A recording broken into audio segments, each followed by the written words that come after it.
grandesmaestros.unam.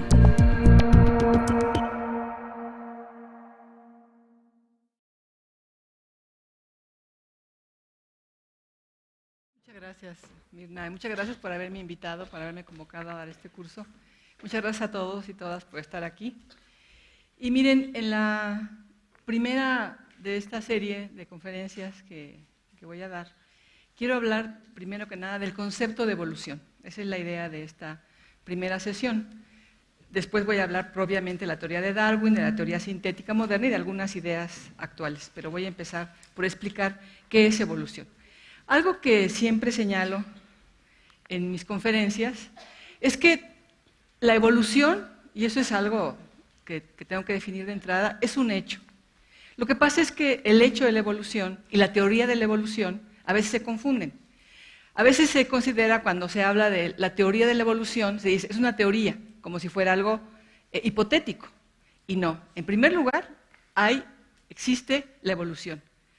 Y hay tal evidencia de que ha habido un proceso evolutivo, de que la vida surgió hace aproximadamente 4.000 millones de años, 3.800, saben que no hay una fecha exacta, por supuesto, pero este proceso de casi 4.000 millones de años en el que se inicia la vida y ha producido toda la diversidad que conocemos, hay evidencias suficientes, que vamos a ir comentando, de que así ocurrió y, por lo tanto, sostenemos los evolucionistas que no hay nada sobrenatural en la aparición de la vida, ni en la aparición de las especies, ni tampoco de Homo sapiens.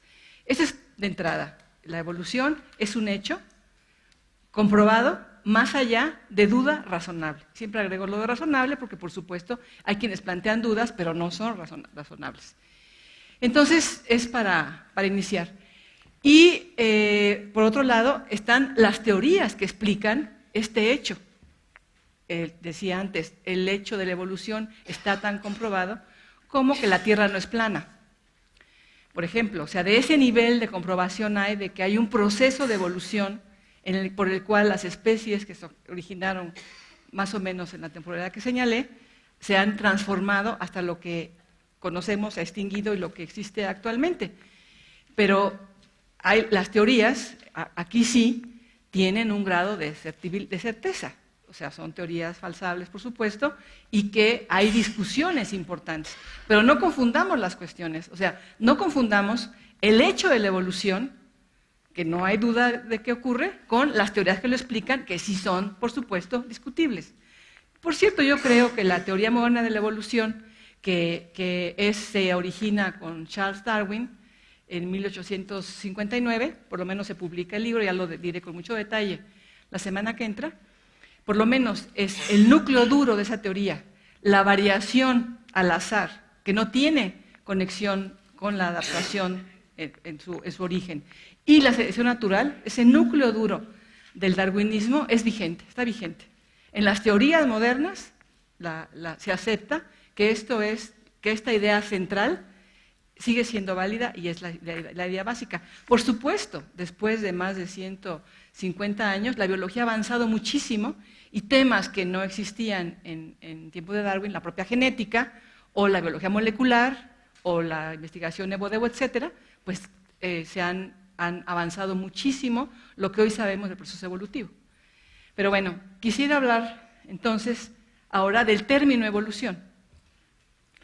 Primero que nada, algo importante en ciencia es distinguir entre el término y el concepto. En ciencia y en cualquier actividad, o sea, en las humanidades, es lo mismo. El término y el concepto. Y fíjense que aquí es muy interesante, porque el término evolución no surge para hablar del proceso de cambio de los seres vivos, surge en la embriología, surge para explicar el cómo se desarrolla un embrión.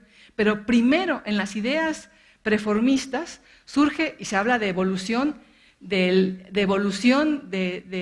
embrión, se habla del desarrollo del embrión, pero no como entendemos desarrollo posteriormente, sino simplemente el crecimiento del embrión.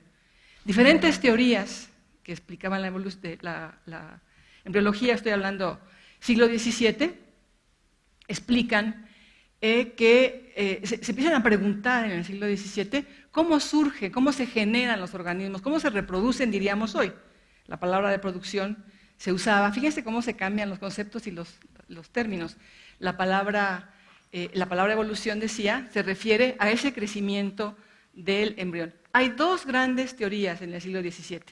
La teoría preformista es la prevaleciente, sobre todo en el XVII, y en el XVIII ya se habla de epigénesis. Pero en el siglo XVII lo que se explica como generación de los seres vivos es, hay una especie de encajonamiento, emboîtement, es como las matruscas, que tienen una adentro de la otra, etc. Y así planteaban muchos embriólogos de este siglo, planteaban del siglo XVII, por ejemplo, Haller es el más destacado de ellos, que plantea que el embrión crece en el óvulo particularmente, y que en ese embrión contiene otro embrión, y ese embrión contiene, etcétera, hasta que estamos contenidos todos los seres humanos en los genitales de Adán y Eva. Entonces, así como una especie de matrushka, pero imagínense ya los tamaños. Y sostenían que así, ese es el término evolución, surge ahí. Precisamente Haller habla de la teoría que inicia Swammerdam, otro embriólogo del siglo XVII, para explicar que esa teoría es una teoría de la evolución, fíjense. Entonces surge con una idea de no cambio. Eso es muy impresionante, me parece. Surge con una idea de no cambio, solamente el embrión crece. Hay dos posiciones, la animaculista, que sostiene que los gérmenes que van a dar lugar a los organismos surgen en espermatozoides, eso se llaman animaculistas, y los ovistas, que surgen en el óvulo. O sea, vean las dos posiciones. Y entonces, por ejemplo, si está en el óvulo, el germen, como decía Bonnet descubrió la partenogénesis, descubrió uno de sus grandes descubrimientos, es el de las dafnias, que son partenogenéticas, y ahí se puede ver perfectamente como una dafnia ya contiene dentro de ella otra dafnia sin tener ningún contacto con un macho, y la otra dafnia contiene, etcétera. Entonces él generaliza su observación y piensa que así es como se generan todos los organismos. Y entonces defendían cualquiera de las dos posiciones. Pero entonces la palabra evolución surge ahí, hablando del preformismo. O sea, ellos, por ejemplo, Haller, que a final de cuentas acaba reivindicando el preformismo, aunque tuvo una etapa de epigénesis. La epigénesis implica el desarrollo del embrión.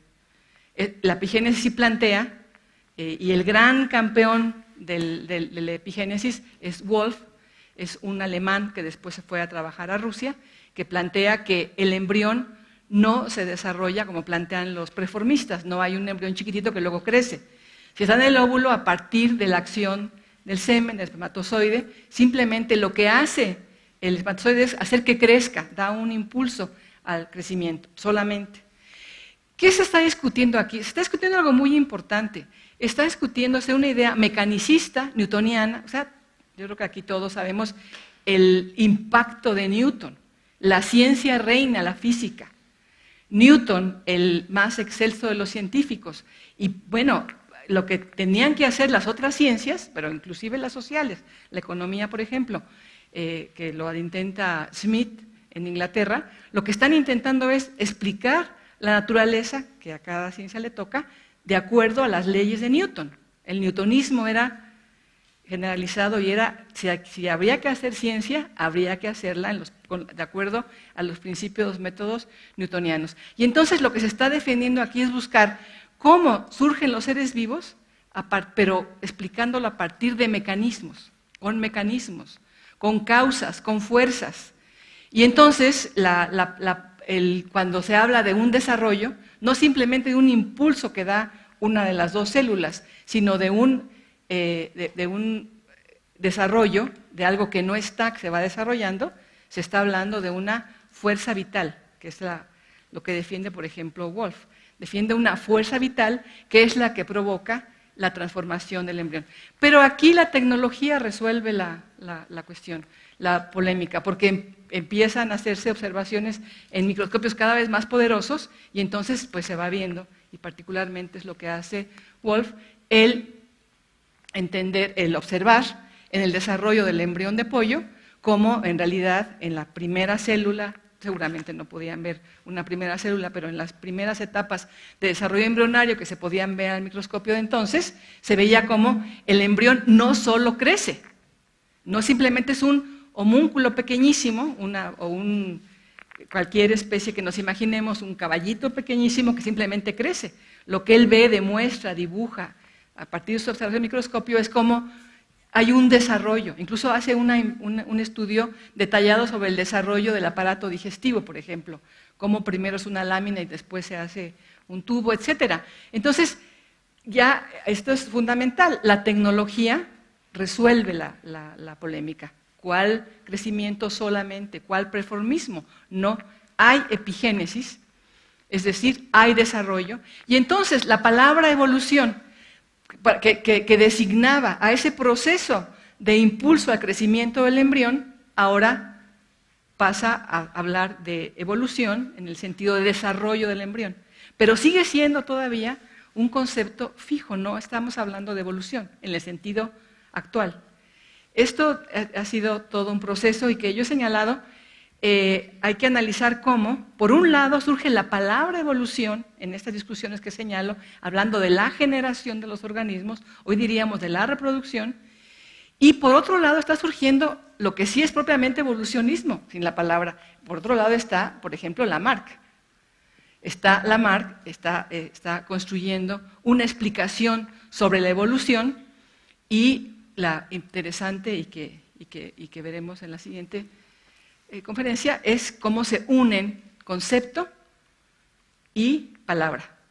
Porque Darwin no utilizó la palabra evolución, Lamarck no utilizó la palabra evolución. De hecho, Lamarck hablaba de modificación, variación por necesidad, que también lo veremos más adelante.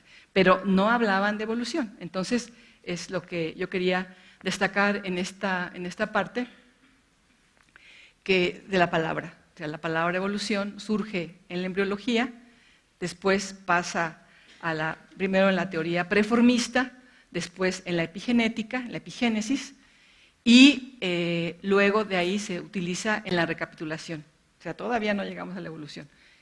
Después en esta idea de que el embrión, cuando se ve cómo este embrión no solamente crece, sino que se va modificando, se ve cómo hay una similitud entre los organismos, entre las etapas del embrión y los organismos que han antecedido a la aparición de una especie.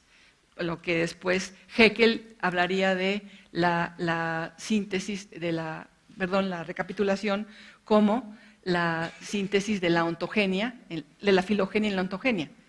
Es decir, todo el desarrollo filogenético de una especie se puede analizar en el estudio de un embrión. ¿Sí? Y bueno, iremos viendo poco a poco esta parte. Entonces, bueno, lo que señalo en esta transparencia, ya lo dije, la evolución es un hecho, y bueno, la teoría de Darwin es la más aceptada. Insisto, se acepta hoy su núcleo duro, muchísimas cosas se han modificado, evidentemente, se ha ampliado el conocimiento de una manera realmente impresionante, lo iremos viendo, pero el núcleo sigue. Y aquí también lo que estamos hablando ya es cuál es el objetivo de la evolución, cuál es la pregunta que quiere resolver, por ejemplo, Darwin. ¿Cuál es la pregunta que quiere resolver Darwin o Lamarck? Les preocupa la adaptación. Por ejemplo, Lamarck tampoco usó el término adaptación. La palabra adaptación es una importación de la biología a partir de la economía política clásica. Quien hablaba de adaptación eran los economistas, por ejemplo, Smith hablaba de la adaptación entre oferta y demanda. Fíjense, y los biólogos la importan, y ahí sí ya Darwin utiliza la palabra adaptación, Lamarck no utiliza la palabra adaptación, pero lo que él está viendo, lo que él está analizando, lo que él quiere explicar es la adaptación y la diversidad. Esos son los grandes temas, ya hablando de evolucionismo, por lo tanto hablaremos ya del siglo XIX, estamos hablando de la explicación, de la adaptación, del por qué los organismos están adaptados a su medio y por qué estamos quitando a Dios del escenario y diciendo no se requiere una explicación deísta. Podemos explicar con explicaciones, con procesos naturales, el porqué de la adaptación. Por qué los organismos están adaptados a su ambiente sin tener que señalar o afirmar que Dios creó a las branquias para que los peces respiraran en el agua, o a los pulmones para que los animales terrestres respiraran en la tierra, etc. Entonces, pero el tema es ese, adaptación, el tema central, digamos, es adaptación. ¿Cómo podemos explicar esa correlación entre organismo-medio y la gran diversidad de especies que han existido? Entonces, la evolución hoy se explica mediante el mecanismo de selección natural, pero eso lo explicaré con detalle en la siguiente sesión. Entonces, lo que explica el evolucionismo, decía, es cómo las especies cambian a través del tiempo. O sea, surgieron organismos de estilo bacterias y de esos organismos descendemos todas las especies, de manera que todas las especies que existen y han existido somos parientes, estamos emparentados. Estamos emparentados, por supuesto, con las bacterias. Y claro, tenemos parientes más cercanos, que son los simios, chimpancé, gorila, orangután, son los dos chimpancés, o sea, el bonobo y el chimpancé, son nuestros parientes más cercanos. Pero todas las especies estamos emparentadas, pues tenemos un ancestro común. Algo fundamental a entender también es que hay una infinidad de ambientes. Bueno, una infinidad es una palabra.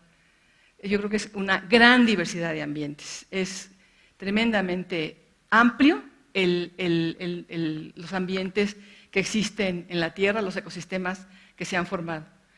Otra cuestión importante hablando de la evolución son las diferencias. No hay dos organismos idénticos. Y fíjense lo que sostengo. Cualquiera diría, ¿cómo no? ¿Los gemelos idénticos son idénticos? Pues no.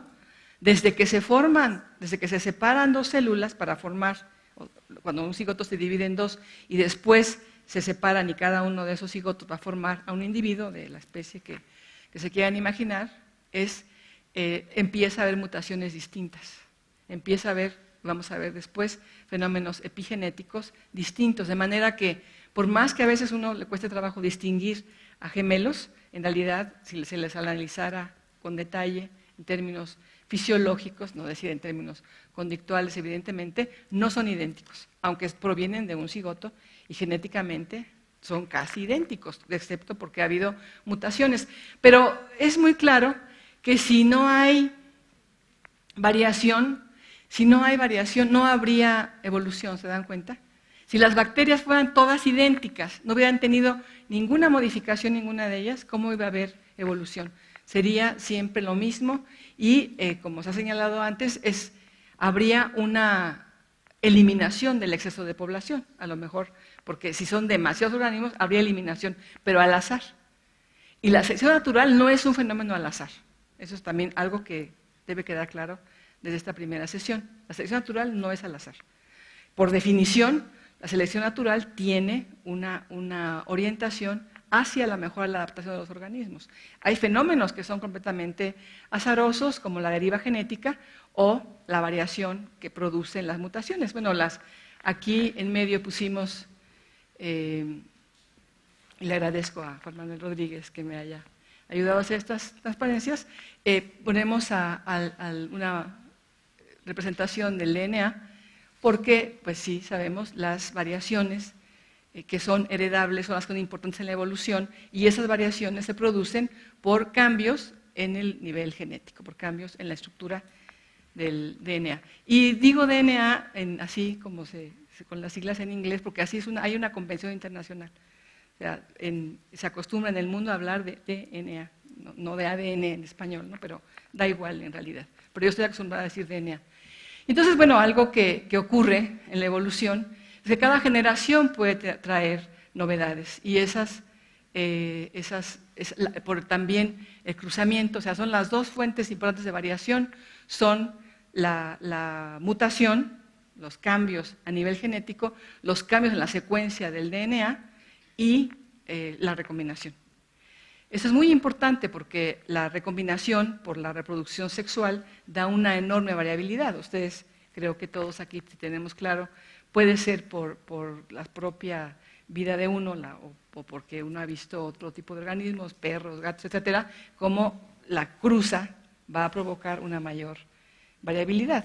O sea, aunque uno diga es idéntico a su papá, pues en realidad idéntico no es. Hay modificaciones que tienen que ver con la con la parte materna de ese individuo.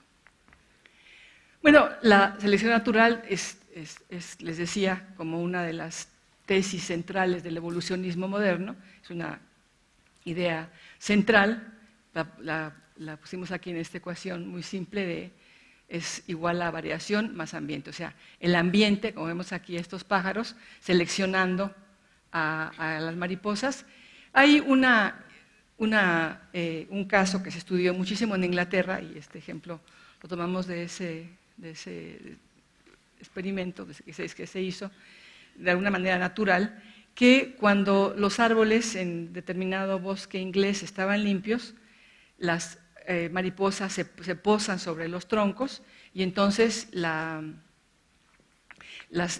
mariposas más oscuras son las que más se van a destacar en un fondo claro y los pájaros más fácilmente van a ver a las mariposas oscuras, van a distinguirlas, las otras se confunden, se mimetizan con su entorno y entonces la población de mariposas oscuras tiende a decrecer y aumenta la de mariposas claras. Eso es lo que estamos siguiendo como ejemplo.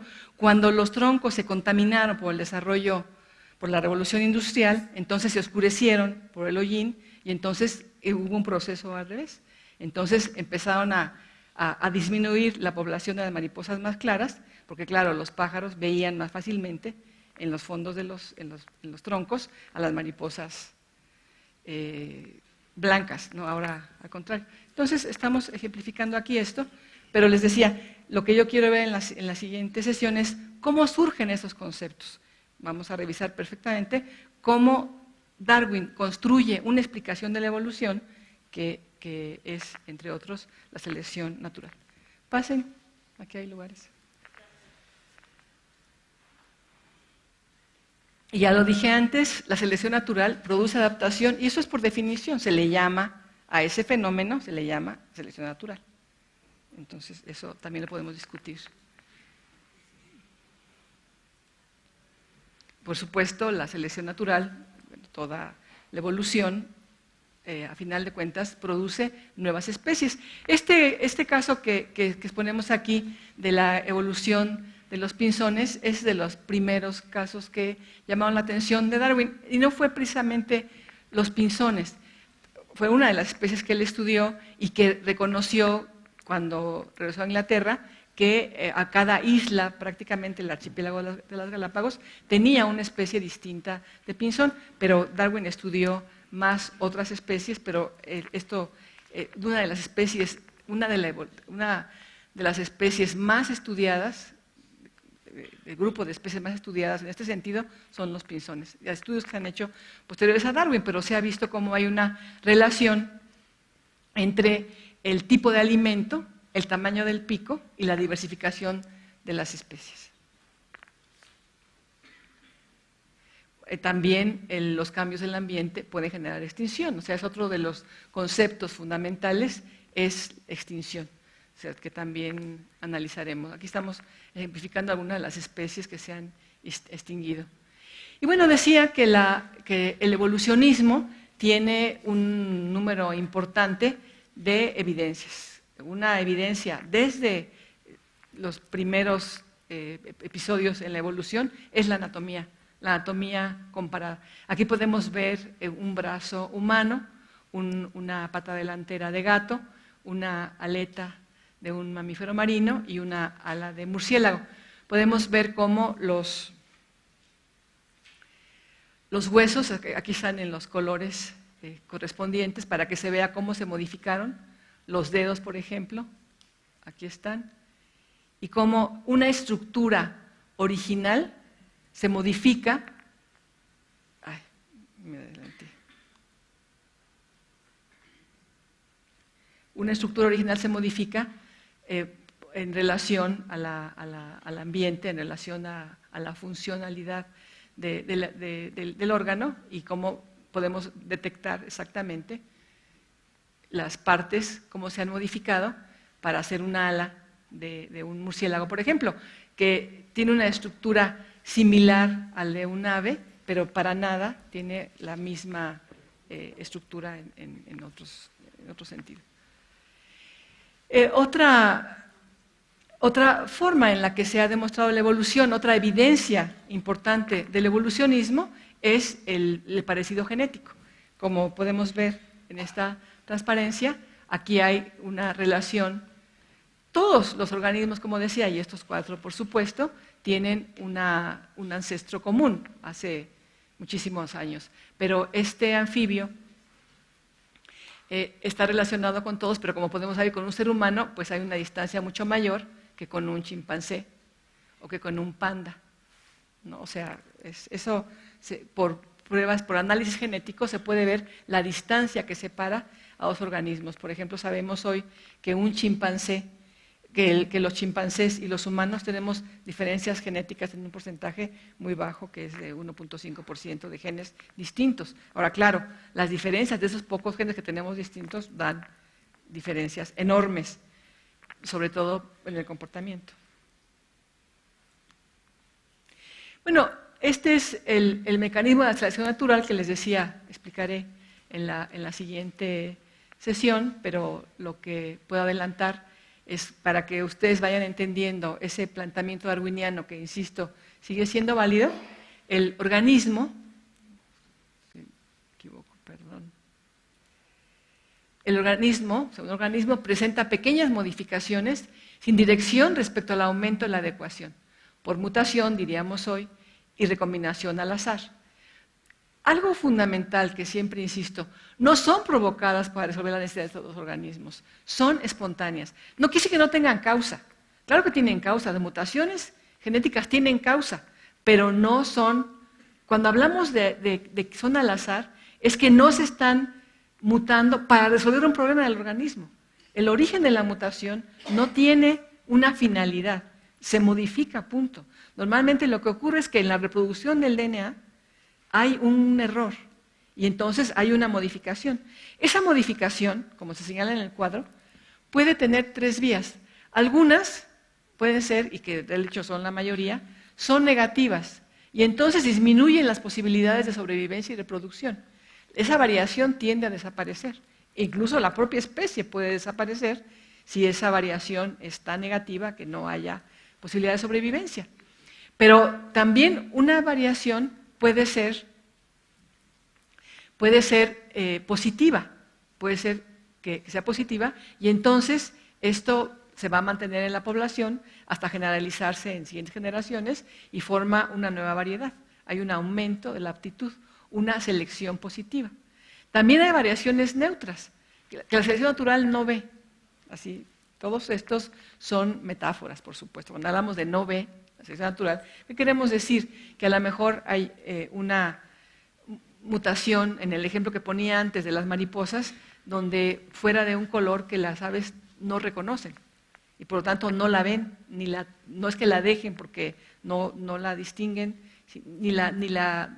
simplemente no la perciben.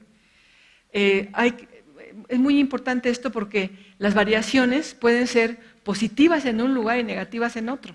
Si una variación en sí misma no es negativa, ni positiva, ni neutra, sino depende de las condiciones a las que se dé.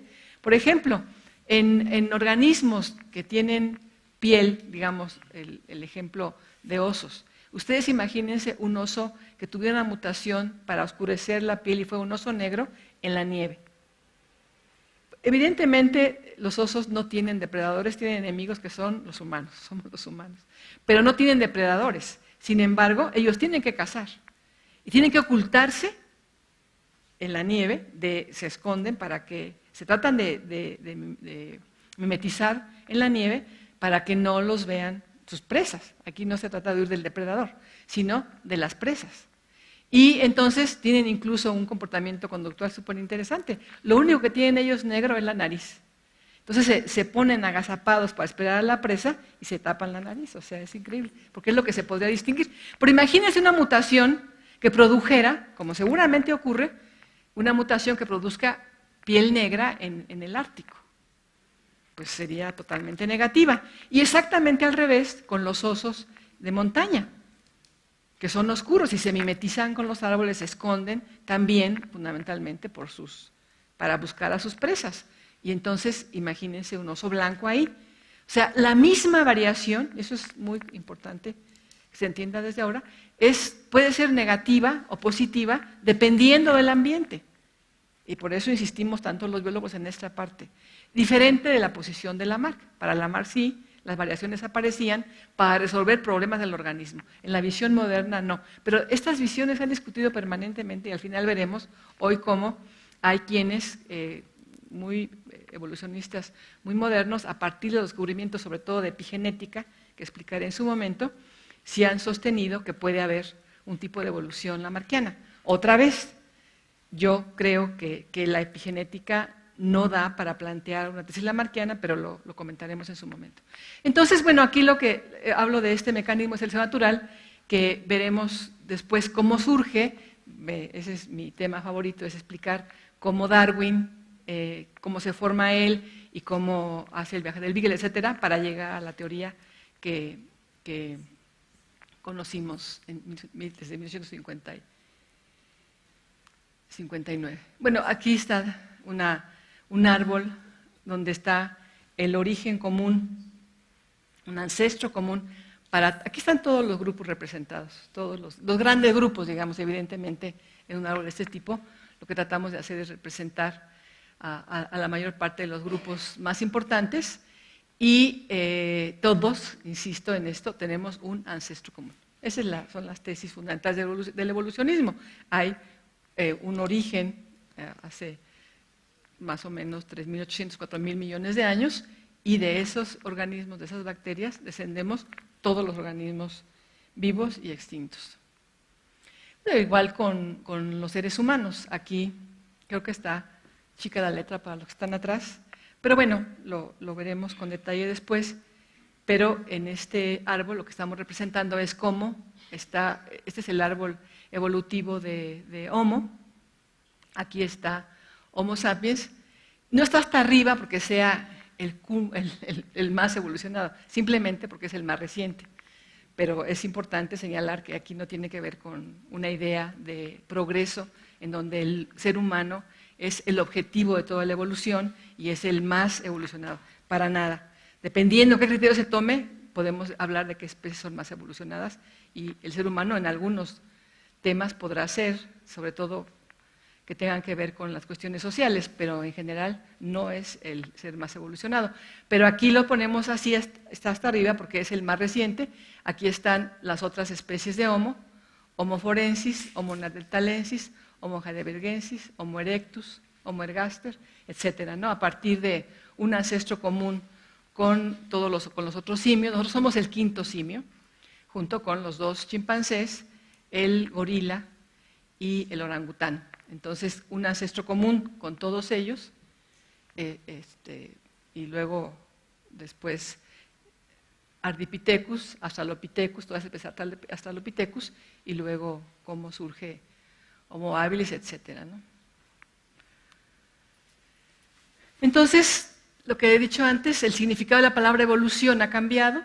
Al día de hoy, de acuerdo al diccionario de la Real Academia de la Lengua Española, el significado más común es proceso continuo de transformación de las especies a través de cambios producidos en sucesivas generaciones, o bien desarrollo de las cosas o de los organismos por medio del cual pasan gradualmente de un estado a otro.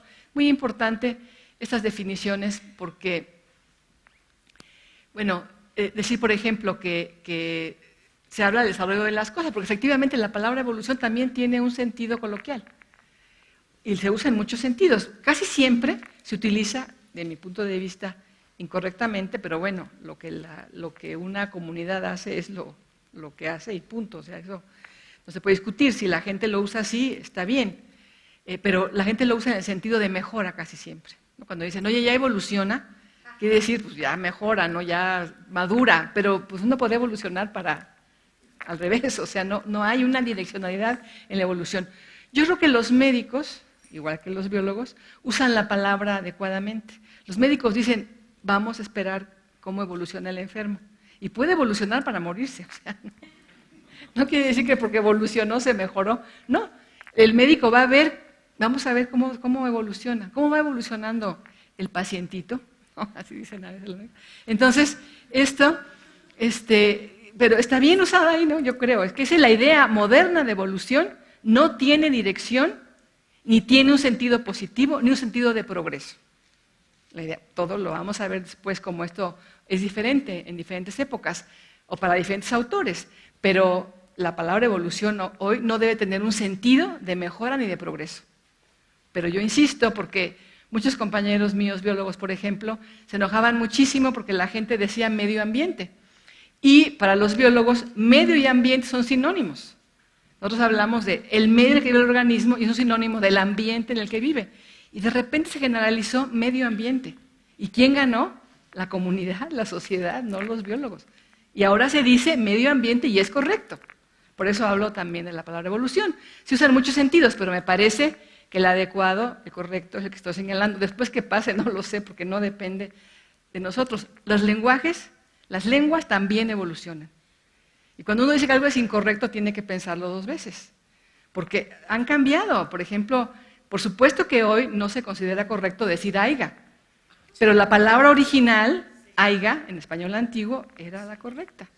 Y después alguien dijo haya y seguramente era más influyente, más rico, más prestigiado. Y entonces dijo, se debe de decir haya porque él dijo haya.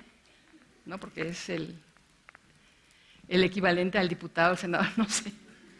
Pero bueno, no, yo creo que hoy no sería ese equivalente, sería equivalente a algún escritor o a alguien así más, un poco más culto, ¿no? Pero bueno, creo que las palabras tienen su propia vida, entonces los lenguajes van evolucionando también. Y por cierto, muchos estudiosos de las lenguas han visto cómo evolucionan de una manera totalmente similar y de posibilidad de explicar en términos darwinianos. ¿Por qué? Porque las palabras se seleccionan. La gente selecciona las palabras que más le acomodan, como lo que digo de medio ambiente. La gente le pareció que era más. Y yo entiendo por qué decir, por ejemplo, en México, es que el ambiente, y el ambiente también puede ser el ambiente de la fiesta. Hay mucho ambiente. O sea, entonces medio ambiente se entendió que era para hablar de la ecología. Entonces también tiene una lógica, también hay una sabiduría, etcétera. Entonces, las lenguas evolucionan y yo creo evolucionan de una manera darwinista. Es decir, por una selección, que la selección la hace la comunidad, y hay palabras que se extinguen y ya no se usan, se pierde el uso, desaparecen, y otras que se ponen de moda, como güey, por ejemplo. Una palabra que hoy se usa tanto, ¿no? Y entonces, bueno, resumiendo un poco, a lo largo de la historia, la palabra evolución ha tenido por lo menos 3 significados diferentes. Ya dije, explicar el desarrollo biológico, primero en la parte preformista, en la concepción preformista, y luego en la epigenética, en la epigénesis, en el del desarrollo propiamente del embrión.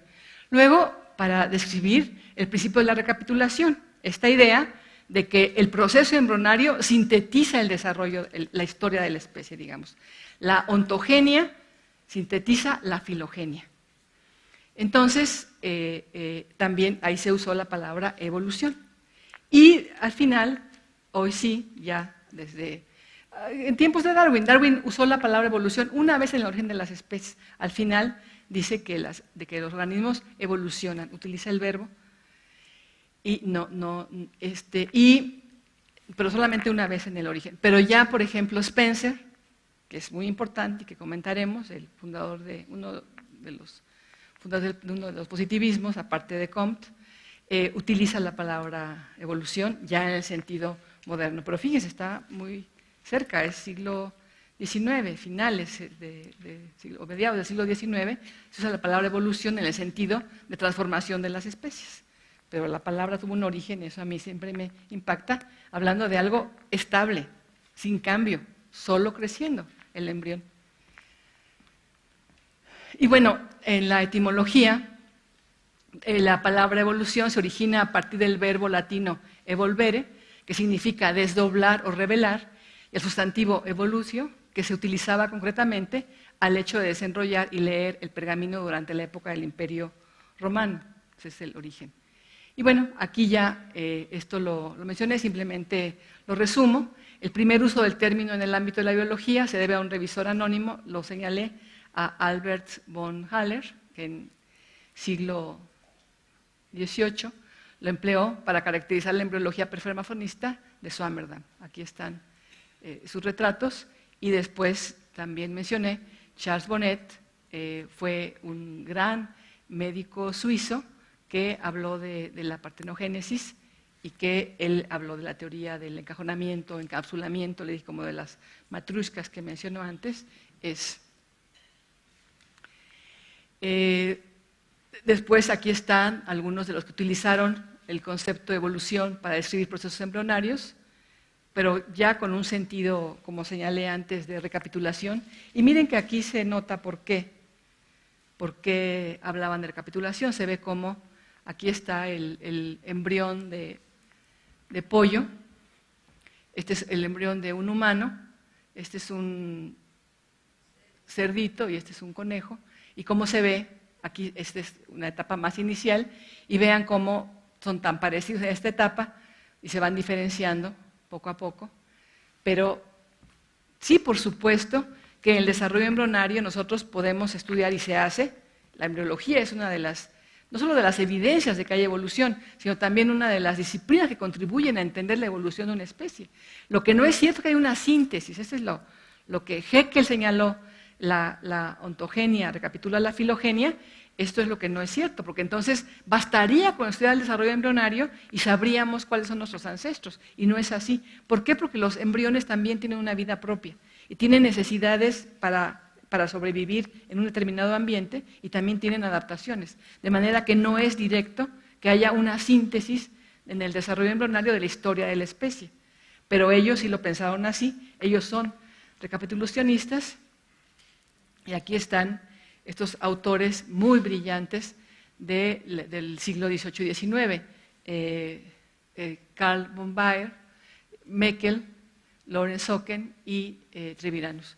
Por cierto, Treviranus, junto con Lamarck, fueron los primeros que hablaron de la palabra biología. Los dos al mismo tiempo, en el mismo año, Treviranus en Alemania y Francia, y Lamarck en Francia, hablaron de que deberíamos de crear una ciencia nueva y le llamaron biología, una ciencia que analizara lo general de lo vivo. No es simplemente lo vivo, no es simplemente estudiar lo viviente, es estudiar lo general, lo que es común a todos los seres vivos. Y una de las partes comunes a todos los seres vivos, decía Lamarck, es que se transforman, es que evolucionan. Pero bueno, ellos son los que mencioné como que hablaron de la recapitulación, y vean cómo esto va poniendo a la mesa el evolucionismo. Y esta parte sobre todo se desarrolla en Alemania. O sea, ¿en dónde se está desarrollando todo esto que estoy mencionando? Sobre todo entre Inglaterra, Francia y Alemania. Desgraciadamente, no tenemos una historia similar en México. En México nunca se ha apoyado la ciencia de una manera respetable, nunca se ha considerado por los respectivos gobiernos que es importante desarrollar la ciencia y que es una inversión el apoyar al desarrollo de la ciencia. No se ha considerado, yo creo que es una herencia de la colonia española. En España tampoco se desarrolló la ciencia de la manera equivalente a los países que menciono, y en cambio sí las humanidades, sí la parte cultural sí era algo que preocupaba a España, pero no la ciencia, al contrario. Bueno, acuérdense de la Inquisición. Entonces, ese fanatismo religioso de España y sus colonias impidió que hubiera un desarrollo científico equivalente, porque digo, Francia es un país católico y lo fue, pero el fanatismo español, que además nos heredaron a nosotros, es algo que ha impedido.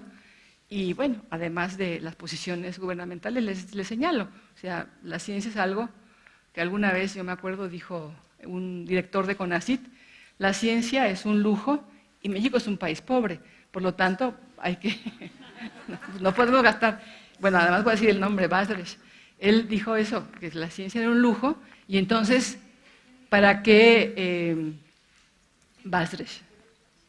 ¿Para qué no podemos invertir tanto? Es bonito, es interesante, lucimos que México tiene científicos, pero unos poquitos nada más, porque no podemos, es un lujo.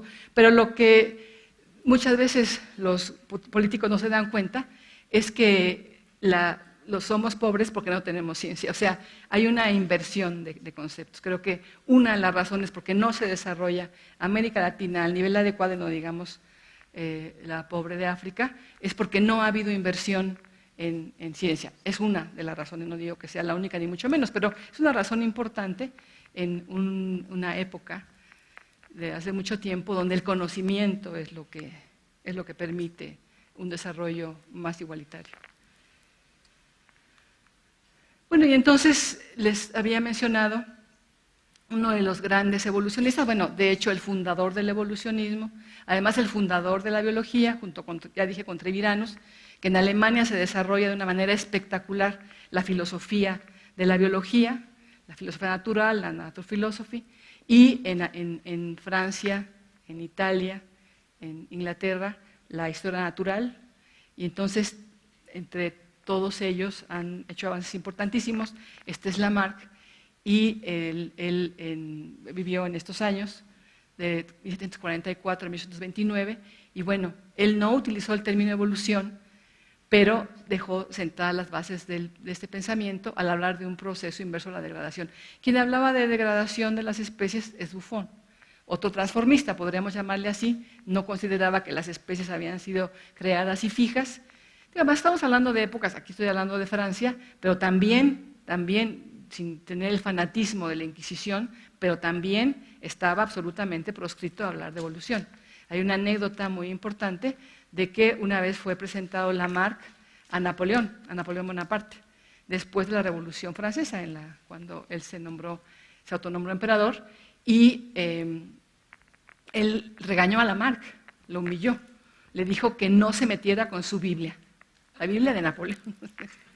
No te metas con mi Biblia. O sea, lo humilló, lo criticó, porque estaba hablando de un proceso en el que no se requería explicar el origen y la transformación de los seres vivos a partir de la creación. Y bueno, pobre Lamarck, de por sí no fue una gente con tanta suerte en la vida, y bueno, lo humilló. Imagínense lo que era Napoleón, ¿no? Entonces, pero Lamarck es sin duda un importantísimo científico, estudioso de la flora francesa, que tuvo que cambiar de área a los 50 años por la Revolución Francesa. Le dijeron, cambiaron el Jardin du Roi, que era el jardín botánico, por un museo de historia natural mucho más moderno, dándole importancia a la ciencia terminadita la Revolución Francesa. Y le dijeron que si quería quedarse con una cátedra, que es como el equivalente de una plaza de tiempo completo, tenía que cambiar a invertebrados. Imagínense toda la vida de botánico, y le dicen, y aquí dijeron, ouch, porque sí, está difícil de ser un botánico súper prestigiado, con una obra muy importante, describiendo y organizando, nombrando, que es lo que hace la historia natural, la flora francesa y floras de lugares cercanos, y de repente le dice, ahora vas a trabajar, si quieres, en invertebrados. Pero eso fue maravilloso para la historia de la biología. Ese golpe duro para Lamarck, que tuvo que aceptar, y aceptó de buena gana, por cierto, eso fue fundamental para la historia del evolucionismo, porque Lamarck fue uno de los primeros humanos, pero además el que escribió sobre el tema, en reconocer que plantas y animales son seres vivos. Y la primera distinción, la primera vez que se distingue entre ser animado y ser inanimado fue Jean-Baptiste Lamarck. Eso es impresionante. Y eso fue porque cuando estudió plantas y después animales se dio cuenta que había algo en común. Y no había sido sencillo en toda la historia de la historia natural, desde Aristóteles hasta Lamarck. No había sido sencillo entender que eran lo mismo y que se distinguían de los minerales. Porque acuérdense los 3 reinos de Linneo: minerales, animales y plantas. En el mismo nivel, con el mismo nivel de importancia, con la misma jerarquía organizativa. Y Lamarck distingue lo animado de lo inanimado. Entonces, esto es importantísimo, y sí se requiere de una mente, de una gran capacidad de trabajo y de una gran capacidad de razonamiento, y él plantea esto. Y por eso dice, hay que estudiar, algo que es de Lamarck tan importante, dice, hay que dejar de describir a lo vivo, porque los taxónomos están organizando la principal objetivo de la historia natural, que es lo que la distingue de la biología, es la taxonomía. Lo que trata es de organizar a los seres vivos, de clasificarlos, de hacer una sistemática, que es la que hace Linneo, Ray, una serie de taxónomos de los siglos, sobre todo XVII y XVIII. Pero ellos, lo que dice Lamarck, bueno, ya basta de describir la vida, que además yo creo que hay que seguirla describiendo en México, por ejemplo, todavía no terminamos el inventario de especies. Es increíble, increíble que en Europa también, porque una diversidad mucho menor que la de nosotros, pero terminaron de describir las especies en el siglo XVIII, XIX. En México estamos muy lejos, además por la gran diversidad que tenemos, por los pocos recursos que se dedican a ello, estamos muy lejos de saber qué es lo que tenemos. Una biodiversidad de las más grandes del mundo, pero que todavía no tenemos listas completas de especies. Los estados más estudiados, por ejemplo, Veracruz, Tabasco, pero ni de chiste tenemos toda la lista. Ahora imagínense los demás que ni siquiera propiamente se han empezado. Un estado muy atrasado es Tlaxcala, por ejemplo. No está ni siquiera en el programa de Conavio. Ya para si quiere empezar. Pero bueno, lo que decía, pero Lamarck se da cuenta de que es importante ya entender los procesos. Por otro lado están los fisiólogos, o sea, está la historia natural, está la taxonomía, o sea, pero también están los fisiólogos. Los médicos son los que desarrollan la filosofía, la fisiología. La unión de fisiología, taxonomía, historia natural, es lo que hace que se funde la biología. En 1802, les digo que al mismo tiempo, en Alemania y en Francia, se establece el término de biología, entendiendo que todos los seres vivos tienen algo en común. Y Lamarck, por eso, es capaz de pensar en que hay un ancestro común de todos esos dos grandes grupos, nomás se hablaba de dos reinos, estos dos reinos, los hongos se consideraban plantas, por ejemplo, y entonces estos dos reinos tienen un ancestro común, tienen un origen común. No habla de ancestro, la palabra no la usa Lamarck, pero sí tiene la idea de que sí hay algo en común entre todos ellos y que tienen un origen común. Y esto es fundamental, además de todo lo que hizo, les decía, en la taxonomía. Por ejemplo, él inventó la categoría de familia, o sea, Linneo hablaba de clases, de orden, de género, de especie. Lamarck incluyó familia, que es muy importante en biología, la clasificación. Clasificar, hablar de un filum, de los grupos, las clases, las órdenes, etcétera, los órdenes es fundamental. Y bueno, él hizo una aportación también en ese sentido, además de una forma de organizar la clasificación, que uno puede seguir las claves lamarckianas y uno puede llegar a entender de qué especie es una planta siguiendo las claves que él hizo, que por supuesto se han modificado ahora. Entonces, es interesante, aquí sintetizo la idea fundamental de Lamarck. Lamarck piensa que hay dos razones para que haya cambio. Hay una tendencia natural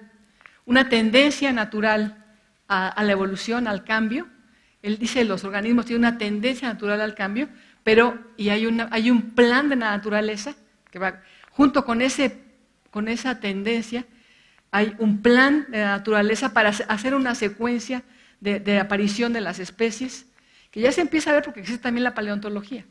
Y entonces ya se conoce por la paleontología, se conoce cuáles son los organismos con mayor antigüedad, se conoce por los registros fósiles cuáles especies aparecieron primero, más o menos en qué orden, y también esto es fundamental. Esto después se traduce en lo que se llama paralelismo, cuando se analiza el desarrollo embrionario y se analiza el desarrollo, la forma en la que han aparecido los fósiles, y se ve que hay un paralelismo entre esos dos fenómenos, los paleontológicos y los embriológicos. Los organismos más viejos, más antiguos, sus características aparecen en las primeras etapas del desarrollo embrionario. Esto es súper interesante. Lo que yo estoy platicando es cómo se empiezan a poner las cosas de manera que el evolucionismo es casi algo natural que surgiera, ¿no? Pero bueno, decía, Lamarck plantea que hay una tendencia a la variación, pero la naturaleza impone otras normas que modifican, en lugar de que la naturaleza pueda hacer su plan. La naturaleza tiene un plan. Fíjense que ya no está hablando de un Dios, pero a fin de cuentas hay un plan que hizo la naturaleza, pero ya es diferente a la naturaleza hablar de Dios. Pero habla de la naturaleza que tiene un plan, pero la naturaleza también tiene una realidad. Esa realidad, ese ambiente real, es el que provoca que no se pueda desarrollar el plan de la naturaleza. pero él dice que hay una tendencia a la complejidad, que hay una tendencia inherente a la propia vida de surgir organismos como los protozoarios, que son los que él conocía muy bien, y cómo va cada vez haciéndose más grandes y más complejos los organismos, pero dice que es una tendencia. Entonces, el resultado que vemos son esas dos fuerzas. Por un lado, la tendencia natural y por otro, la necesidad de adaptarse al ambiente. Les dije que Lamarck no utilizaba la palabra adaptación, pero él está hablando del proceso de adaptación. Está hablando de un proceso de acomodamiento al medio, que nosotros llamamos hoy adaptación, pero el organismo se acomoda al ambiente. Y aquí viene el ejemplo clásico de todos conocemos de las jirafas de Lamarck, que lo que él decía es las jirafas al perder el alimento en las ramas inferiores de los árboles, tienen que hacer el esfuerzo de estirar el cuello. Este esfuerzo va a modificar al organismo, esto se va a heredar en la descendencia, herencia de caracteres adquiridos, y es así como se van transformando las especies. Evidentemente, esta idea se considera una idea equivocada, pero es la primera vez que hay una explicación, que hay un mecanismo para hablar de la evolución. Otra vez sin la palabra, pero ya hablando del proceso de evolución.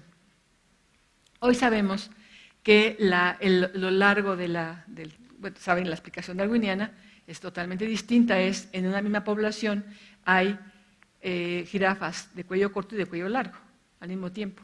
Cuando se extinguen, cuando se desaparecen por alguna razón, supongamos, las ramas inferiores de los árboles, pues las jirafas que van a sobrevivir, eso es selección natural, son las que tienen el cuello largo. Ahora, ¿por qué tienen el cuello largo? Hoy lo sabemos.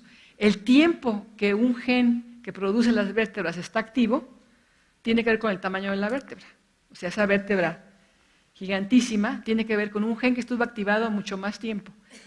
O sea, lo que sabemos hoy, esa mutación que provocó el alargamiento de las vértebras de la jirafa, tiene que ver con el gen que controla, o los genes que controlan el tamaño de la vértebra. Si el gen está activado mucho tiempo, pues la vértebra sigue creciendo. Cuando el gen detiene su trabajo, la vértebra limita su tamaño. Pero precisamente un gen regulador aquí provocó esa mutación que hace que las vértebras sean más grandes. Y esa variación de vértebras más grandes, vértebras más chicas, en algún momento de la historia de las jirafas fue favorable. Eso no tenemos duda hoy. Bueno, decía ya, esto es estas cuadros los pongo no tanto porque los quiera que los lean ustedes, sino para que cuando los tengan ya van a estar en la red y ustedes los puedan leer con más cuidado. Pero eso es lo mismo que estoy diciendo yo. Entonces, lo que aquí señalo es esto.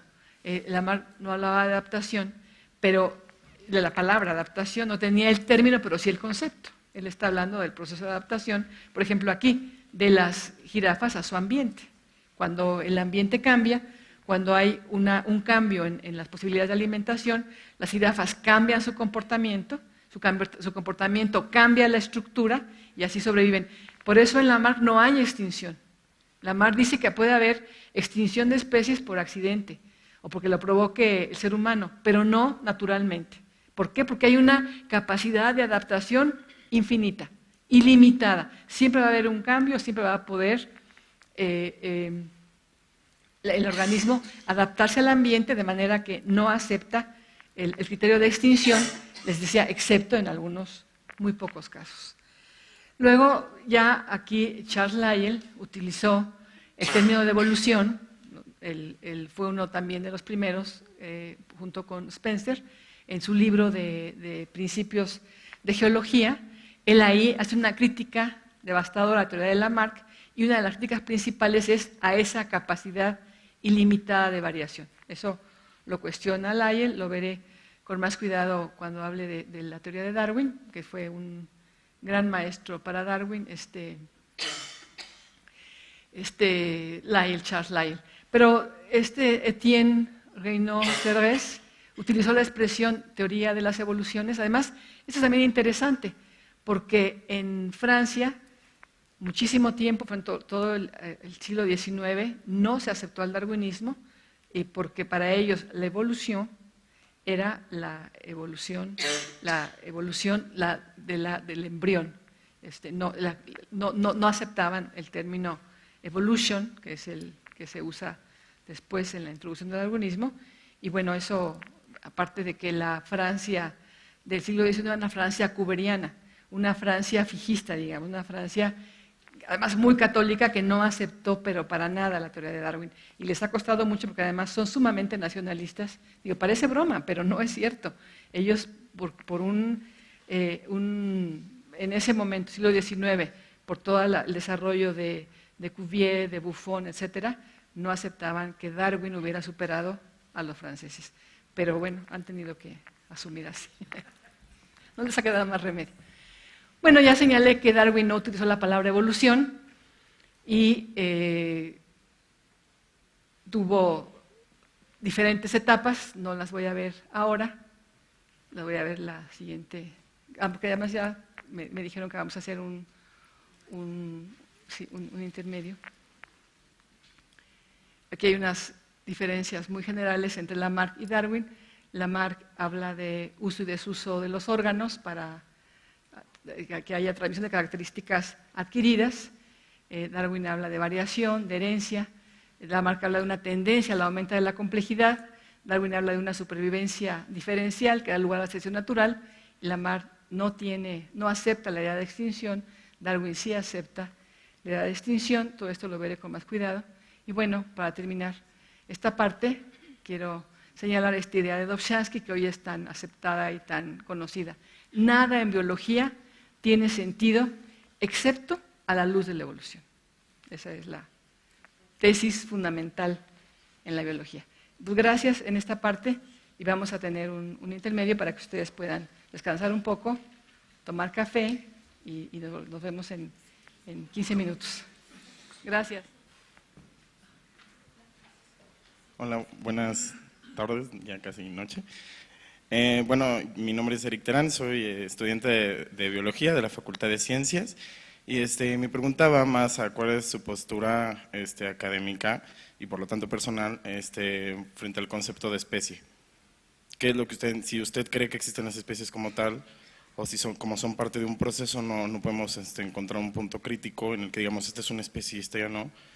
O de todas las corrientes que hay del pensamiento en sistemática, ¿qué corriente usted adopta para definir especie? Hay en un momento de mi presentación voy a hablar de los conceptos de especie, pero por supuesto que creo en el concepto de especie.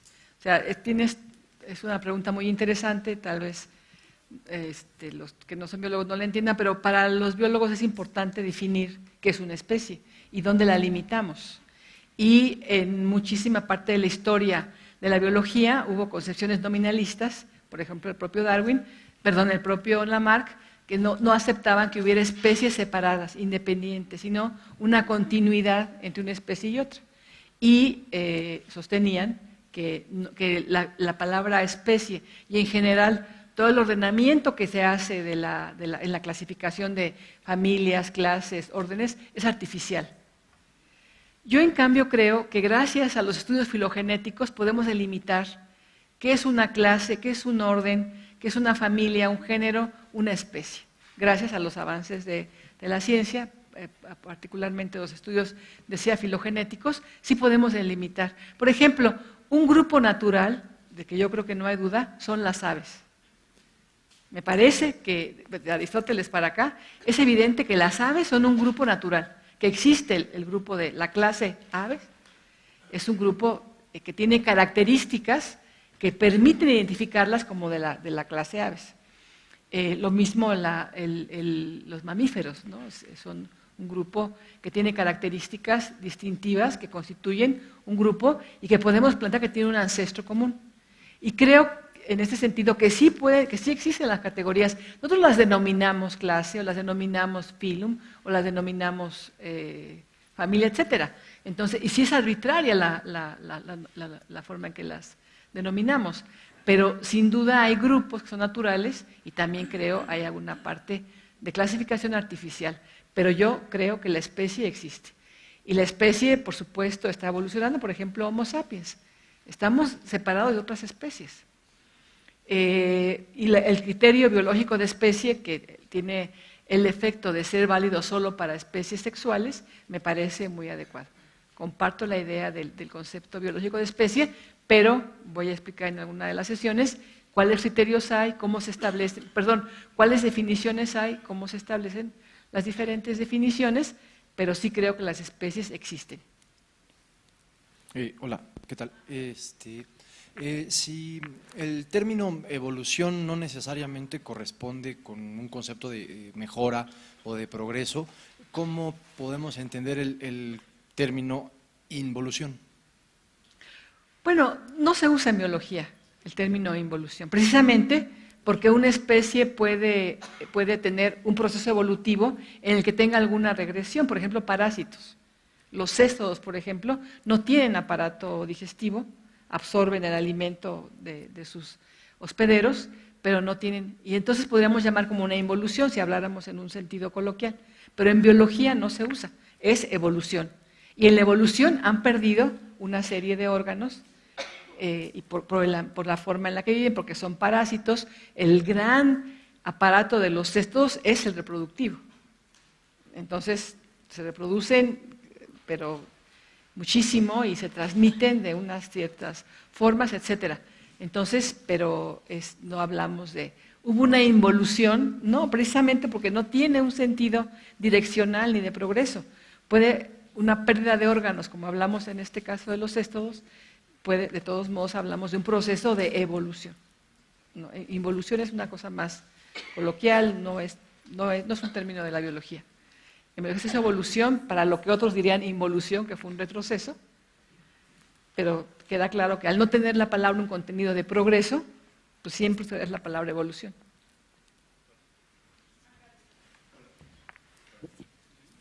Sí, por favor. Bueno, uno de las cosas que mencionó fue el concepto de la selección natural como constructiva.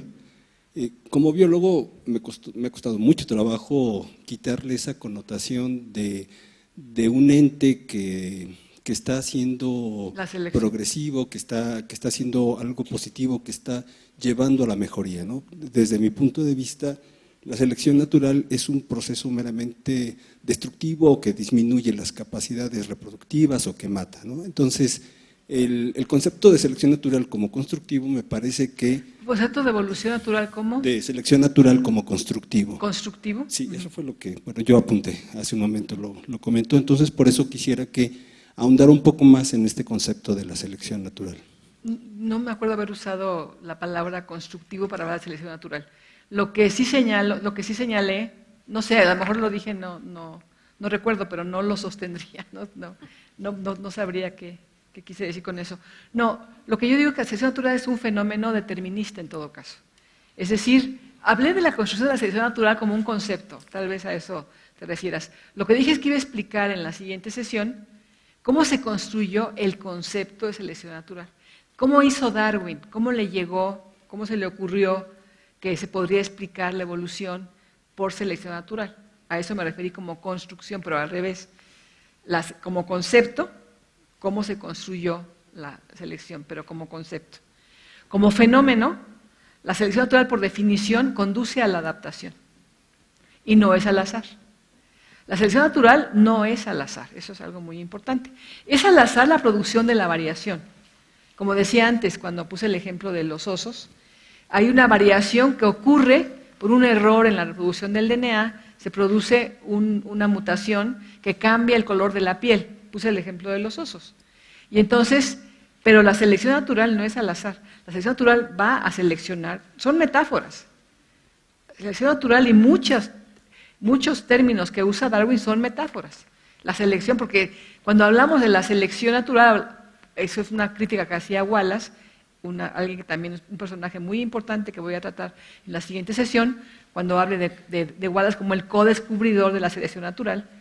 Y entonces, lo que señalaba Wallace es que no le gustaba la palabra de Darwin, es una de sus grandes diferencias. Wallace no habló de selección natural, no le gustaba el concepto. Y no le gustaba precisamente porque decía, es que se personifica. Cuando se habla de la selección parece que alguien selecciona. Pero Darwin no iba a dejar su hijito, creado por él, porque un competidor le decía, no lo uses. No, pues ni de broma, ¿verdad? Selección natural. Y lo que implica es que lo que dice Darwin es una metáfora. Inclusive dice, así como Newton habla de la atracción entre los cuerpos, yo hablo de la selección.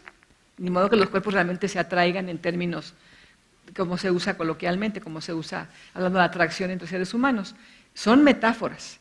Y entonces la metáfora de la selección lo que implica es que el ambiente, en el caso que yo ponía de ejemplo, un ambiente de nieve, por ejemplo, esa blancura, va a favorecer el desarrollo de especies, en el caso que ejemplifico, blanca para ocultarse de sus presas en este caso, o también puede ser en el caso de un conejo para ocultarse de sus depredadores. Pero entonces no es al azar, es una característica que favorece la sobrevivencia del organismo que tiene esa variación y su reproducción. Lo importante en la evolución es sobrevivir y reproducirse. Si no hay reproducción, pues se pierde una serie de características, una serie de genes para las siguientes generaciones. Entonces, lo que la selección favorece es la sobrevivencia y la reproducción. Y la reproducción diferencial, o sea, que unos se reproduzcan más que otros, es lo que Darwin llamó selección natural. Pero si ya te entendí a qué te refieres, yo me refería a la construcción del concepto. No a que a la selección fuera constructivista, no, sino constructivista el método con el que se hizo el concepto, ¿no? Hola, Rosaura. Hola. Mire, en cuanto tú nos mencionabas que si teníamos alguna sugerencia didáctica, a mí en particular en el caso de las jirafas me parecería más ilustrativo si hubiese una población, así como pusiste a las mariposas, una población de jirafas con diversos tamaños de cuello y entonces van desapareciendo porque cambió el ambiente, solo pueden comer aquellas que tengan cierta longitud del cuello, entonces esas son las que sobreviven y por lo tanto las que producen la siguiente generación, ¿no? Cambia la frecuencia de los fenotipos, eso va ligado a que tiene un genotipo asociado a ese fenotipo. Claro. Y en ese sentido va mi pregunta, porque en el caso de Drosophila, tenemos una sobreexpresión de muchos genes que conlleva una característica fenotípica que se debe a la duplicación, no se debe a un gen regulador. Y yo no sé si en el caso de las jirafas, sí se sabe que es un gen regulador y no otro tipo de... Sí. Bueno, lo que yo estaba explicando ahí era la teoría de Lamarck. Por eso didácticamente no lo puse como selección. Porque una gran diferencia entre la teoría de Lamarck y la de Darwin, la teoría de Lamarck es instruccionista. En el lamarckismo, la naturaleza instruye al organismo lo que el organismo requiere para sobrevivir. El darwinismo es seleccionista. Yo estaba explicando ahí el ambiente orientando la evolución. O sea, es un ejemplo totalmente lamarckiano. Lo que se está implicando ahí es que hay una necesidad de la jirafa, hay una necesidad para alcanzar las ramas altas de las que se va a alimentar, tiene que estirar el cuello. Esa es la explicación de Lamarck. Por eso no lo puse con porque no había para él unas jirafas de cuello largo y unas de corto, no, todas eran corto.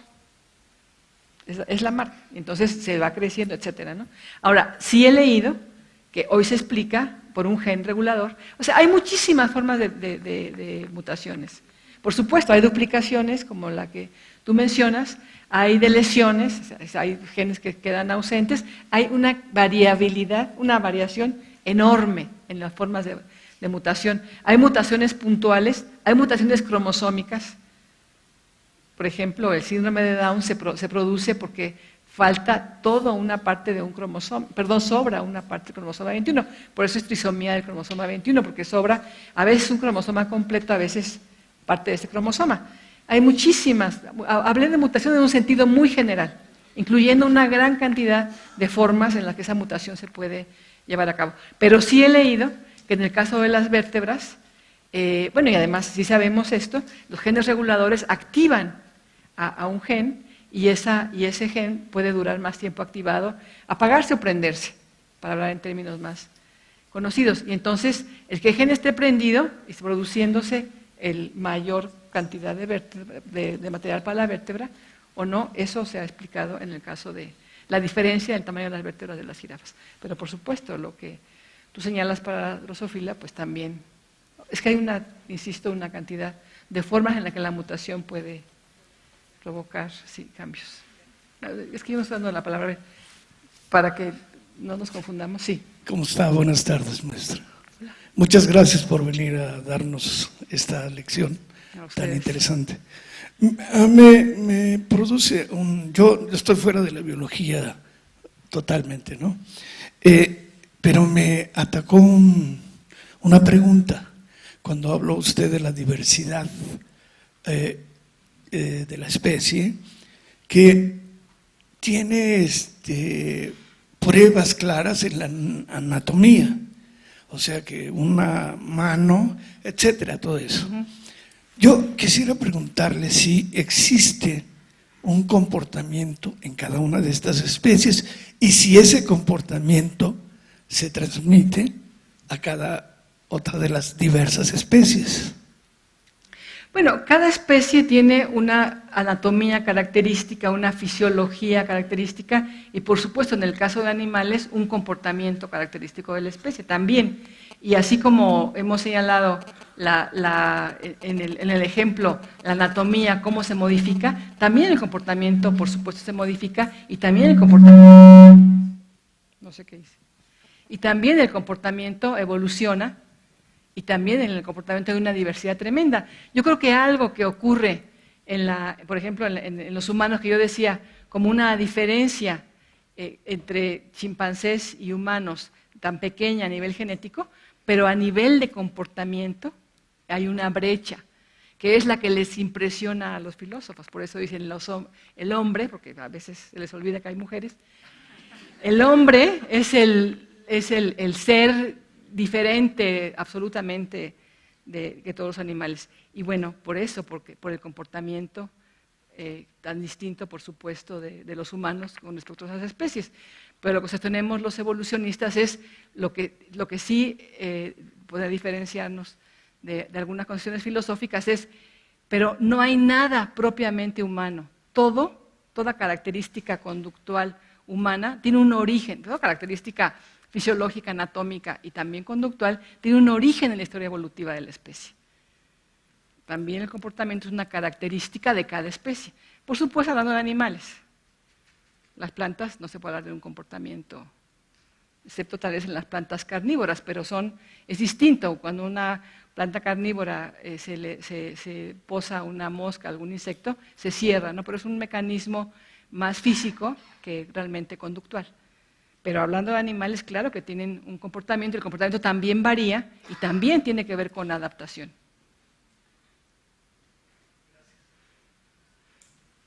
En la mañana, por ejemplo, discutíamos en una mesa redonda en la que estuve sobre la alimentación. Estaban hablando del gran porcentaje de obesidad y diabetes que hay en el país.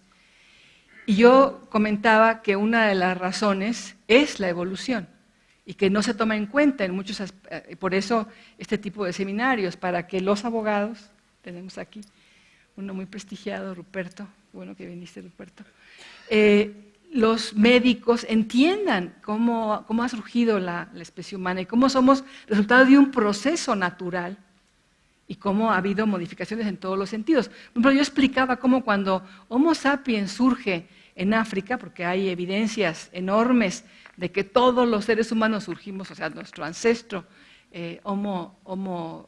todos los ancestros de Homo surgen en África, y como de África se dispersa por el resto del mundo, pero como cuando evolucionamos ahí, por la necesidad de adaptación, tenemos que aprender una cierta forma de alimentarnos. Somos cazadores-recolectores, no podemos ir a comprar al súper, estamos ahí evolucionando y tenemos que colectar y cazar, etc. Y entonces no podemos, por ejemplo, guardar alimentos, no tenemos, estoy hablando de Australopithecus, de Homo erectus, no tenemos manera de guardar alimento, no hemos aprendido a salarlo, a ahumarlo, nada. Cuando un grupo humano encuentra alimentos, lo tiene que comer todo en ese momento. Entonces, nuestro organismo aprendió a guardar alimento en el propio organismo, porque no había dónde guardarlo. Entonces, una adaptación que surge son las células de grasa. para guardar el alimento en exceso, que no podemos quemar en ese momento, pero es adaptativo y favorecido por la selección que lo acumulemos en donde menos queremos, ¿no? Y entonces, pero son células que surgen por la adaptación, por un proceso adaptativo. Y entonces, bueno, acumulamos y eso, qué bien, porque así podemos sobrevivir hasta que encontremos, hasta que se pueda cazar otro animal, hasta que se pueda recolectar frutas, etcétera, vegetales. Pero además, la selección natural favorece que nos gusten los alimentos grasosos porque tienen mayor nivel de calorías. Lo mismo los alimentos muy dulces. Y eso es lo que preferimos, ¿no? Los tamales, las cosas fritas. Hablo de México, por supuesto, pero en general en todo el mundo es lo mismo. Tenemos esa tendencia genéticamente determinada a que nos gusten esos alimentos y comer todo el tiempo. Si a uno le ofrecen algo, ¿cómo no?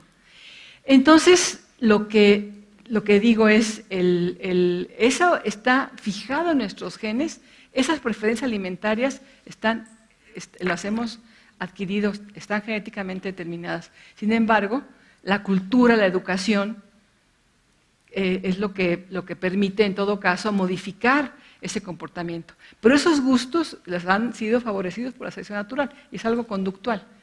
Y lo que yo decía, claro, hoy que sí podemos guardar alimentos en el refrigerador, que tenemos muchísimas maneras de guardarlos y de adquirirlos, porque una parte del mundo, no todos, evidentemente, también es una desgracia, pero bueno, los que sí podemos, de todos modos, muchísimas veces seguimos comiendo como si ya no fuera a haber comida después.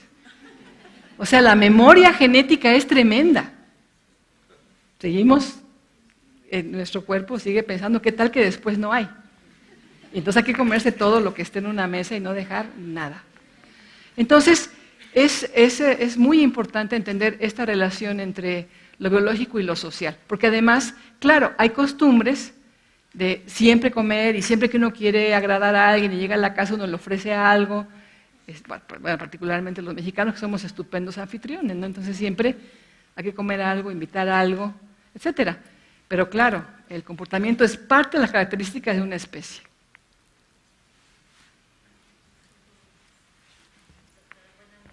Hola. Mi pregunta es, el cambio climático, ¿cómo ha impactado en las mutaciones de las especies? Favorable, desfavorable, por ejemplo, los osos polares que se está derritiendo el hielo. Bueno, yo soy abogada, pero sí entendí algo. Y quisiera que me explicara, por favor, qué pasa con esta evolución, este desarrollo de las especies con el cambio climático. Bueno, lo que estamos viendo que ocurre es que hay cambios tan drásticos que está habiendo extinción de especies, porque los cambios son fuertes y bueno, puede provocarse inclusive extinciones. Pero el ambiente no necesariamente provoca mutaciones, o sea, eso es importante que lo entiendas. Yo señalaba, por supuesto, hay factores ambientales que pueden provocar mutaciones, los rayos ultravioleta, por ejemplo. Por eso se nos recomienda tanto el usar protectores, el no asolearse horas directamente, sin protección, etcétera, lo cual ahora provoca un problema de falta de vitamina D. Porque o sea, no nos podemos asolear, pero ahora, pues en todo caso habrá que tomar vitamina D, porque la vitamina D se sintetiza cuando nos estamos asoleando. Pero bueno, no es que el cambio climático vaya a provocar mutaciones. Claro, por ejemplo, la contaminación, que es parte causante del cambio climático, suponen los estudiosos del tema, puede provocar mutaciones. La contaminación, claro que puede provocar mutaciones. La pérdida de la capa de ozono provoca mutaciones. Pero en general los organismos tenemos mutaciones espontáneamente, sin ninguna acción externa del medio. Simplemente cuando las células se están reproduciendo, puede haber una mutación en los genes sin que haya una intervención de un agente externo. O, si la hay, como señalé antes, por productos de los propios alimentos, hay sustancias químicas que provocan mutaciones, o los rayos de diferentes tipos, ¿no? Como ultravioleta o rayos gamma, etcétera. Pero lo que ocurre con el cambio climático es que están habiendo cambios importantes como huracanes, como lluvias más fuertes. En lugares donde hay sequías muy largas, ahora está habiendo inundaciones, por ejemplo, y viceversa. Eso quiere decir cambio climático. Se está cambiando el clima de una manera muy acelerada, siempre ha cambiado el clima en la Tierra, hemos tenido glaciaciones, hemos tenido sequías, etcétera. Pero hoy el cambio, a lo que se refiere al cambio climático, es un cambio provocado por acción del ser humano, provocando una contaminación por dióxido de carbono que hace un efecto invernadero y que está aumentando la temperatura del mundo. Eso es lo que está ocurriendo. Esos cambios, al ser muy bruscos, fíjense lo que ocurre, pueden provocar extinción de especies, porque las especies se adaptan a los cambios, pero gradualmente. Va habiendo un cambio, como el ejemplo que poníamos de las jirafas, y como lo decía ella en un sentido moderno, debería si pusiera un ejemplo con esta connotación, sería una población de jirafas de cuello corto y largo, etcétera. Pero si hay un cambio, por el cambio climático, cambia la forma de la vegetación, las especies se podrían ir adaptando gradualmente. Y entonces, el ir seleccionando a las jirafas de cuello más largo, pero si de repente se acaba todas las ramas inferiores de los árboles, pues todas las jirafas se extinguen. Ya no da tiempo de que puedan tener esa variación y que haya una selección natural. Ya no. Si el cambio es muy brusco, pues naturalmente no hay tiempo de adaptarse, no hay tiempo de que haya mutaciones que puedan favorecer la aparición de características más favorables para el nuevo clima. Es algo muy radical. Ese es un gran problema y yo creo que por eso todos debemos estar enterados. Y es muy difícil decir, cada quien puede hacer algo para contribuir a la disminución de la contaminación, utilizando menos el coche, caminando más, pero las medidas que tienen que darse no dependen de nosotros. No quiere decir que nosotros no hagamos algo, porque es por principio, por moral, tenemos que contribuir a que se conserve el agua, a que se disminuya la contaminación, a no gastar luz a lo tonto, etcétera. Todo lo que hacemos, los seres humanos que tenemos un cierto nivel de vida, eso lo debemos hacer por principio. Pero los cambios dependen de grandes políticas, de grandes decisiones de nivel internacional, de los acuerdos que se hacen entre los países para dejar de contaminar. Pero es un problema realmente complicado porque, bueno, los países que se desarrollaron y contaminaron todo lo que pudieron. Y ahora los países que no nos hemos desarrollado tendríamos que dejar de desarrollarnos para no contaminar. O sea, son discusiones que se dan. Por ejemplo, China, ahora que se está desarrollando de una manera importante, pues está contaminando tremendamente, como la Inglaterra del siglo XIX, ¿no? En la revolución industrial, pero es una discusión de, bueno, ¿y ahora los chinos no se van a desarrollar o qué? Es muy complejo, pero el impacto para los seres vivos, en el sentido que me preguntas, tiene que ver con la velocidad del cambio. Es un cambio brusco que no da tiempo que las especies puedan adaptarse, ¿no? Creo. Buenas noches. Yo acabo de ingresar a la carrera de biología y tengo mucha curiosidad y me intriga mucho el por qué escogió el ejemplo de las jirafas y por qué es tan popular el ejemplo de las jirafas. Yo, cuando me dejaron investigar la teoría, bueno, típico ejemplo, jirafas, pero ahora que leí filosofía zoológica, veo que no es tan, o al menos para mí no fue tan relevante ese ejemplo. Hubo otros que me llamaron muchísimo más la atención y estaban más explicados. ¿Y por qué se sigue promoviendo ese ejemplo? Efectivamente, porque es un ejemplo muy claro, muy sencillo, porque, por ejemplo, Lamarck habla de la pérdida de los ojos de los topos, o sea, tiene una cantidad de ejemplos enormes. Pero este ejemplo ha sido muy construido, efectivamente muy utilizado y muy claro, muy sencillito de explicar, porque lo que Lamarck destaca es el cambio en el comportamiento. Eso es muy importante en la teoría de Lamarck.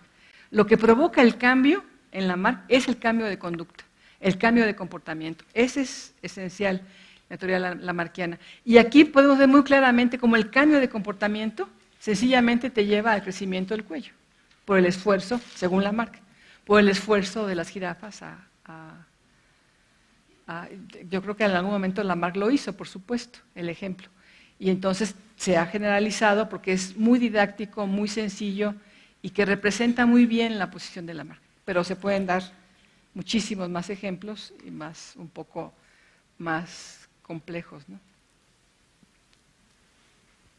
Sí, hace un momento, doctora, usted habló justamente del problema de la ciencia en México. A mí me parece que la evolución en particular está muy ligada a la naturaleza de la ciencia. De hecho, bueno, creo que es conocido que la revolución darwinista concluye esta revolución científica, ¿sí? Empezada con Copérnico, ¿sí? Ahora estamos en la revolución molecular, ¿no? Que sería un poco como su continuación. Y a mí me gustaría preguntarle muchísimo, justamente en las licenciaturas en biología, dado el estado en el que se encuentra la educación pública en México, los chicos llegan sin justamente esta idea de la ciencia. Así que enseñar evolución es un poco como enseñarla en el aire, literalmente, ¿sí? A su parecer, ¿cuál sería un camino un poco como para remediar esta deficiencia, este problema? Yo sé que es un problema nacional, o sea, como dicen, ¿quién sería el que lo Pues la revolución educativa. Justamente. En lugar de la reforma, la revolución. Pero digamos, a nivel personal, así como usted comenta, a nivel personal podemos hacer Sí. mucho con el cambio climático, ¿sí? A nivel personal, sobre todo los que nos dedicamos a docencia, ¿qué se podría hacer? Yo creo que hace falta un cambio en la educación, por eso digo un poco en broma, la revolución, la reforma educativa, pues se queda muy corta, porque por lo menos hasta ahora no se ha entendido cuál es el cambio en los currícula que teníamos que entender y ver, etcétera. Pero de un punto de vista mío, que he trabajado en educación de profesores de primaria, secundaria, inclusive de preescolar, me parece que es muy importante que lo que tú señalas. Perdón que hable de tú. Ustedes van a hablar de tú a mí. Lo que yo creo es que desde muy pequeñitos los niños tienen que saber qué es ciencia, cómo funciona la ciencia. Y no necesitan saber todos los conceptos y los conocimientos, pero sobre todo cuál es el proceso. Que ellos entiendan que la ciencia no es dogmática, que la ciencia es cuestionable, que la ciencia no es definitiva, absoluta, etcétera. Entonces, sí creo que desde muy pequeñitos los niños tienen que ser incorporados a conceptos básicos, a ideas básicas y sobre todo a procesos científicos. Y desde muy chiquitos se puede, ¿no? Yo creo que se debe de hacer. Ahora, efectivamente no se hace en México. Yo creo que uno de los problemas principales es que los profesores no tienen una formación en ciencias adecuada, de manera que prefieren no hablar de la ciencia y entonces hablan de algunos fenómenos de la biología o de la física de acuerdo a lo que ellos han aprendido. Pero sí creo que se requieren cambios profundos en la enseñanza en México y en la educación en general en el país. Pero yo creo que sí se tendrá que empezar con la formación de los maestros. A mí me parece que en esta ecuación de todos los actores que participan en la educación, los padres, la escuela, los maestros, un punto central son los maestros. Y donde se puede hacer un cambio que sea más rápido es en los maestros. Y eso creo que está muy complicado. Me parece que, por ejemplo, los programas de las normales tienen que ser revisados. Los programas de las normales se han quedado rezagados. Ahora, tampoco se puede hacer como una imposición de que se cambien y ya, pero hemos visto cómo las normales se oponen a que se enseñe computación o a que se enseñe inglés y suena como a veces como muy primitivo. Pero cuando conocemos las condiciones en las que viven las normales, decimos, no, pues sí, ¿cómo van a haber, vamos a decir que va a haber computación en Michoacán cuando nadie en muchos lugares de Michoacán tiene conectividad? Entonces hay una parte demagógica, ¿no? Es decir, yo creo que es muy, muy complicado el problema, pero sí me parece que la educación mexicana requiere un cambio profundo y porque tenemos un gran problema. Por ejemplo, nos queremos comparar con Finlandia, que pues sí tiene uno de los mejores niveles educativos en los niños del mundo. Me parece que esto es claro por las pruebas de PISA, que son pruebas internacionales y que miden conocimiento y sobre todo miden forma de pensamiento, forma de razonamiento en los niños en todo el mundo, y Finlandia saca muchas veces el primer lugar. Pero un ejemplo, los padres que hoy tienen hijos en el nivel de primaria en Finlandia son gente que tiene al menos licenciatura, cerca del 100%. Entonces, bueno, si los maestros en primaria o secundaria contamos con padres que tienen al menos licenciatura, pero a lo mejor tienen maestría o doctorado, pues imagínate el nivel en el que tú colaboras con un papá. Cuando tú le dejas a los niños una tarea, pues los papás les van a explicar, etcétera. ¿Cuáles son las condiciones que tienen los maestros mexicanos? Bueno, algunos no tienen ni escuela, o sea, tienen un techito con unas piedras para que los niños se sienten. O sea, realmente es terrible la situación. Y por supuesto también me parece que hay una parte de la organización sindical mexicana que ha llegado a unos niveles de corrupción tremendos. O sea, el problema de la educación es, para variar de los problemas mexicanos, es tremendo, porque por todos lados hay problemas, ¿no? O sea, de la venta de plazas, hay muchas cosas que no son aceptables, ¿no? Pero tampoco el que se planteen cambios y no sea el primero, pues que haya escuelas, que haya condiciones dignas para que se puedan dar clases seriamente, ¿no? Es un problema muy complejo, creo. Si me permite, doctora, hacer algún comentario extra sobre su observación de la diabetes. Soy médico y visto desde la medicina. Sí. Estamos viendo la evolución ahí. El medio ambiente dejó de presionar a nuestra especie en el área de la diabetes, porque probablemente en nuestros inicios como especie que usted mencionaba, un momento de la vida en que la diabetes aparecía, pues el individuo dejaba de ser apto y no podía transmitir sus genes. Ahora todo el avance de la ciencia y la tecnología en el área de la medicina permiten que haya una población que tenga el gen diabético mucho más numerosa que hace probablemente 10,000 años, y eso hace que se esté transmitiendo más y esté creciendo independientemente de todas nuestras situaciones culturales en relación del alimento. Lo mismo sucede, por ejemplo, con el ejemplo que hemos leído de Angelina Jolie en el periódico, que es una mutación del gen protector contra el cáncer de mama y otros cánceres además, que se está transmitiendo más porque ya no se muere la gente tan pronto porque se operan y pueden transmitir esa mutación de ese gen. Y en relación a su observación de que somos buenos anfitriones, es una conducta animal. Los animales cuando nos alimentan nos tranquilizamos, entonces cuando la gente llega a la casa de alguien, nos alimentan para que estemos más tranquilos. Y muchas felicidades por este curso. Gracias. Es muy interesante y que me da muchísimo gusto que haya aquí médicos. El asunto es que me parece que esa visión es muy importante para los médicos, la visión evolucionista. Porque, por supuesto que puede haber aumentado, como se señala, el número de diabéticos al no morirse jóvenes y reproducirse y heredar sus genes. Pero difícilmente pienso que se pueda hablar de la diabetes como una enfermedad genética. Y no sé cuál se pueda decir como una enfermedad genética definitivamente. Voy a poner 2 ejemplos. El de la diabetes. La diabetes es algo que es multifactorial como pocas cosas. Por supuesto, la herencia, pero la alimentación que yo señalaba, esa herencia genética por los gustos. Los gustos por lo dulce, por lo grasoso, etcétera, la costumbre de comer todo el tiempo, todo lo que señalaba antes. Pero si uno de los factores cambia, o muchos, es distinto. Por ejemplo, si una persona tiene genes que podrían desarrollar diabetes, pero tiene una alimentación rigurosa, porque a lo mejor nunca le interesó comer cosas muy grasosas o porque quiso ser modelo y se cuidó extremadamente, por lo que sea, no necesariamente va a desarrollar la enfermedad. Entonces, ese es algo que me parece muy importante de entender. Un ejemplo que yo he estudiado es el de la fenilcetonuria. La fenilcetonuria, por los que no lo recuerdan o no lo sepan, es una enfermedad que se produce por una mutación que provoca que una persona no pueda metabolizar un aminoácido, la fenilalanina.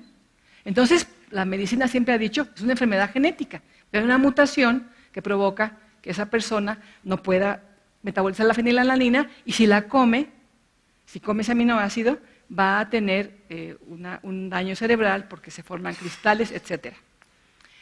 Entonces, otra vez, es una enfermedad genética. Pero si esa persona, como se hace hoy, desde que un bebé nace, desde hace unos años para acá, que se hacen determinadas pruebas, se ve que tiene esa mutación, y ese niño o niña es alimentado exclusivamente con alimentos que no tengan ese aminoácido, el niño va a ser perfectamente normal, o la niña. De manera de que hablar de una enfermedad genética, e incluso en este caso que sigo de ejemplo, si una cultura, no solo porque uno ya sabe que la persona tiene esa mutación y no debe alimentarse con fenilalanina porque va a tener daño cerebral, un retraso mental tremendo, etcétera, pero en cuanto se reconoce que lo tiene, se le suspende la alimentación de aminoácidos y la persona crece normal, eso es lo que quiero destacar. Entonces, si hay una cultura en la que, por ejemplo, ningún alimento tiene fenilalanina y esa personita es alimentada y no se le da ese aminoácido, esa persona no va a tener ninguna enfermedad, pero tiene la mutación. Entonces, esa es lo importante de la visión evolucionista, el entender esa interacción entre los fenómenos genéticos, fisiológicos, conductuales, sociales, etc. Si esa sociedad no tuviera ese aminoácido en su alimentación, no pasaría nada. O sea, yo creo que esa visión integral es fundamental. El caso de la diabetes, creo, por supuesto, sé que los mexicanos tenemos, además de toda la alimentación que nos ha caracterizado de tacos, tortas, tamales, pero además la alimentación incorporada de hamburguesas, pizzas, o sea, una alimentación pésima en el sentido que yo decía antes. Además, nosotros tenemos genéticamente mayor tendencia porque en algún momento en la historia de Mesoamérica hubo alguna hambruna. Y entonces esa hambruna hizo que se seleccionaran personas que pueden sobrevivir con menor ingesta calórica. Y esos somos los mexicanos. Les tengo una mala noticia, si no la sabían. Los mexicanos podemos sobrevivir con menos alimento que otros grupos. Es una desgracia, ¿no? La comida es deliciosa y es un placer adquirido evolutivamente. El que eso lo consideremos placer y nos guste es resultado de la evolución. Igual que la sexualidad también. Entonces, lo que es increíble, los mexicanos tenemos además esa característica de poder sobrevivir con menor alimento que otros grupos. ¡Qué injusticia! Pero así es. Pero qué bueno que nos acerquemos médicos y biólogos, porque me parece muy importante. Hay toda una escuela de medicina evolucionista, que yo les puedo dar la bibliografía. Hay médicos que se han dedicado a entender esta relación entre parásitos, Pedero, hablando de los humanos, cómo nos adaptamos a la relación con los parásitos, estas enfermedades que se suponen genéticas y que también se pueden llamar sociales. Por ejemplo, la diabetes, o sea, ¿es genética o es social? Creo que es una discusión interesante y en todo caso es todo, ¿no? Más bien, es porque depende muchísimo de alguien puede tener la tendencia, los genes, pero si no se alimenta incorrectamente, no hay problema. En la mañana decía un investigador que se dedica en el Centro de Estudios de la Complejidad a estudiar diabetes, decía, si me nombran dictador de este país, yo mañana resuelvo el problema de la diabetes. Nadie puede comer más de 1.200 calorías al día y todos tienen que hacer 2 horas de ejercicio diarias. Le dije, te nombramos. Pues sí, es que es una enfermedad social, que por supuesto tiene una base genética, como todo. Además, es también importante decirlo, todo tiene una base genética, todo. No podríamos tener un comportamiento determinado si no hay una base genética que pueda permitir que un comportamiento se desarrolle. Para los seres vivos, todo es biológico y ambiental. En el caso de los humanos, el ambiente incluye lo social, por supuesto, pero con ambiente en biología nos referimos incluso al ambiente intracelular. Si en una célula, en un cigoto, no hay en su ambiente, su microambiente, todos los elementos para que se desarrolle una característica, no se puede desarrollar. Entonces, el ambiente y lo biológico es inseparable. Entonces, hablar de si algo es solo genético o solo social no tiene sentido. Con lo que se sabe, sobre todo, no quiero ya profundizar ahora en temas que voy a ver más adelante, como la epigenética, ¿no? Bueno, están dando la palabra. Sí, pero vamos a... Sí. A ver, ¿por qué no...? Es como se graba todo, por eso es importante usar el micrófono. Esta relación justamente es la epigenética, esta relación, cómo se De lo activan, social y lo biológico. cómo se activan algunos genes con influencias ambientales. Esto se ve desde la fecundación en el humano, bueno, en todos los animales, de hecho. Sí. La epigenética activa o no algunos genes por las influencias ambientales, que es justamente el ejemplo de las jirafas que usted daba, ¿no? Son situaciones epigenéticas. Perdón la redundancia. Rosaura, me da un enorme gusto Hola. verte ahora en este plano, hablándonos acerca de este tema. Tú estudiaste odontología, yo, para que vean aquí que hay de todos y ahora estás estudiando pedagogía. Yo soy egresada de la Facultad de Odontología, di clases de microbiología, 3 años como ayudante de profesor del doctor Roberto Godínez Neri, neurólogo. Por ello es que pues, he tenido la fortuna de impartir la materia de biología en secundaria durante 10 años en varios colegios particulares. Esta materia se llama Ciencias 1 en secundaria, perdón, lo voy a leer para ser muy sintética. En los primeros bloques del programa de esta asignatura se toca este tema de la evolución, entre ellas la teoría de la evolución de Darwin. Inevitablemente al enseñar este tema a los muchachos se tocan fibras tan sensibles como lo son por ejemplo la cuestión sobre el propio origen. El origen de la vida y la evolución de las especies. No solo en el aula se transmiten los conceptos relacionados con, como bien los hemos escuchado aquí de ti, sino que revolotean, y lo vivo ahora, ya que en este momento estoy tocando ese bloque con los muchachos, cuestiones de orden ontológico y sobre todo filosófico. De allí la riqueza de tocar y tratar de ser muy clara al transmitir este conocimiento. Tú mencionaste cuando hablaste acerca de la construcción precisamente del concepto evolución, lo anoté aquí, que se refiere, según Lamarck, a la tendencia natural al cambio, donde se tiende a aumentar en complejidad con base en un plan diseñado por la naturaleza. Y ahí viene mi pregunta. Indudablemente cuando se dice que hay un plan de la naturaleza para que este proceso evolutivo tenga lugar, surgen en los muchachos entre 11 y 14 años la pregunta de, bueno, si traen ellos sus creencias de distinta origen religioso, y hay momentos en el que se acaban las respuestas. Si bien la ciencia busca siempre ser muy puntual, hay momentos en que dicen, bueno, sí, ¿y la célula de dónde? ¿Y de dónde se dicta ese plan natural? Yo te quiero preguntar, si tú estuvieras en esa aula de secundaria, ¿cómo resolverías ese silencio que se hace cuando se dice, ¿y ese plan de dónde viene? Bueno, yo creo que tenemos que ser muy claros con los niños, con los jóvenes, en general con la educación, a cualquier nivel, en hacer esa separación absoluta, rigurosa, estricta entre ciencia y religión. Yo creo que nosotros debemos respetar las ideas religiosas de cualquier persona, pero que tenemos que ser muy claros en ciencia, que no se requiere ninguna explicación sobrenatural, no se requiere de ninguna deidad o deidades para explicar el origen de la vida ni el origen de las especies. Y tenemos que ser muy radicales en eso y explicarles que la ciencia ha demostrado que no se requiere de ninguna intervención de un ser creador o de unos seres creadores, dependiendo de la religión, porque los hindúes tienen miles de dioses, ¿no? Y los cristianos uno aparentemente, pero todos los santos hacen milagros, ¿no? Entonces algo tendrán de deidad. Pero sí me parece que a los niñitos hay que explicarles esa distinción. La ciencia no requiere de explicaciones sobrenaturales.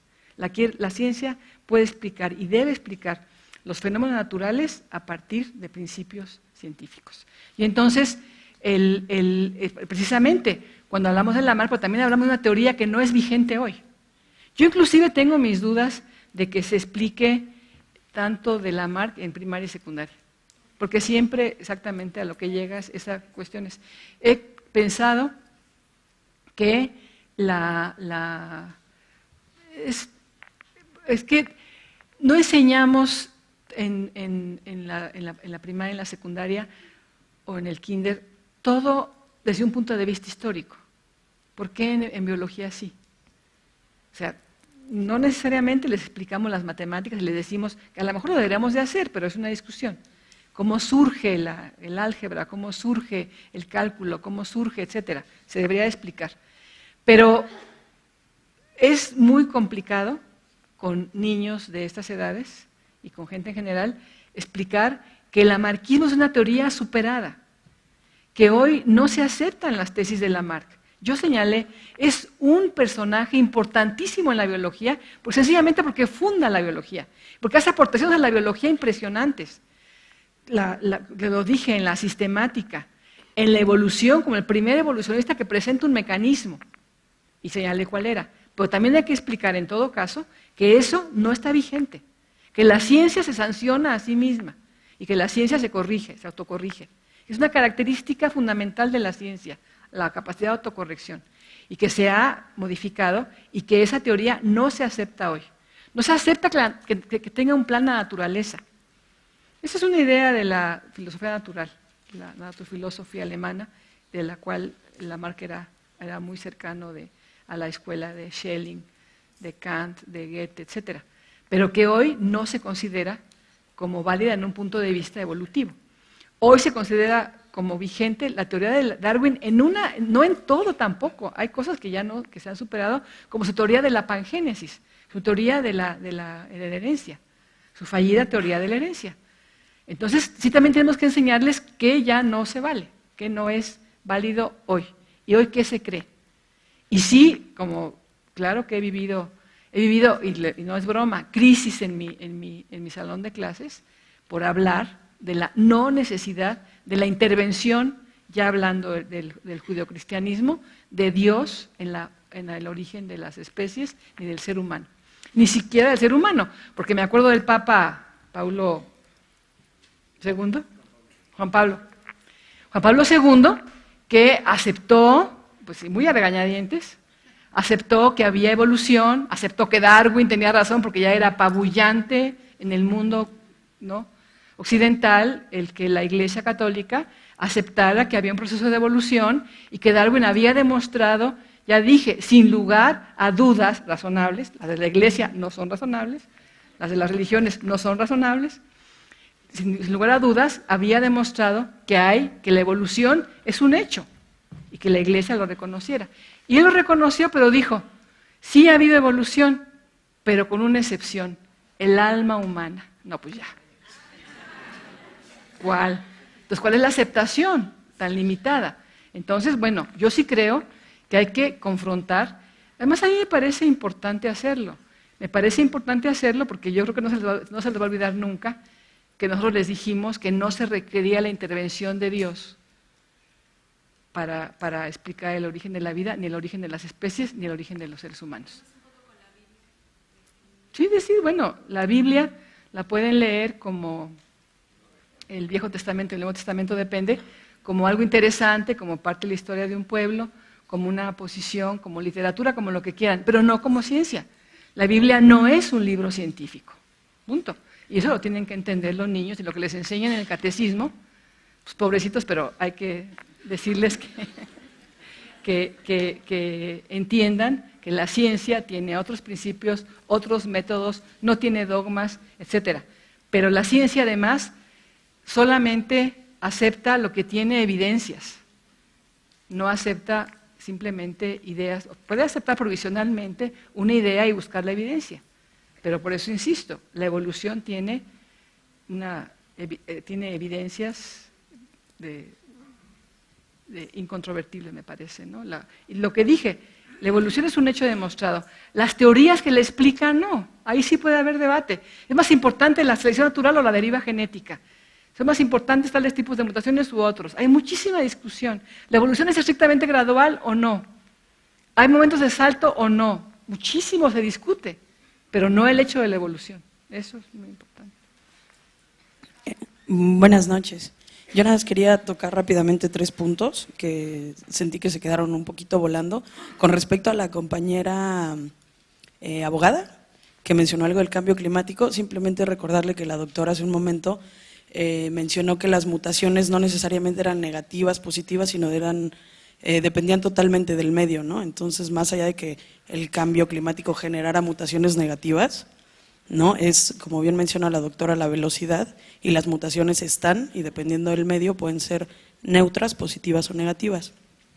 Tocando otro punto, con la compañera, lo que tocaban de la educación, que yo sé que es un tema además como muy sensible para el país, sí me parece que es un problema bastante complicado, pero también creo que el darle el mismo derecho, valor y respeto a la duda de un adulto y de un niño nos va sensibilizando a poder enseñar temas que ignoramos, ¿no? Porque todos ignoramos pues muchísimas cosas que no están en nuestra rama. Entonces yo creo que el hecho de que existan estos espacios en los cuales se escuchan diferentes mundos a los que tenemos cerca, nos van abriendo a poder educar en casa o a nuestras amistades cuando surgen dudas más allá.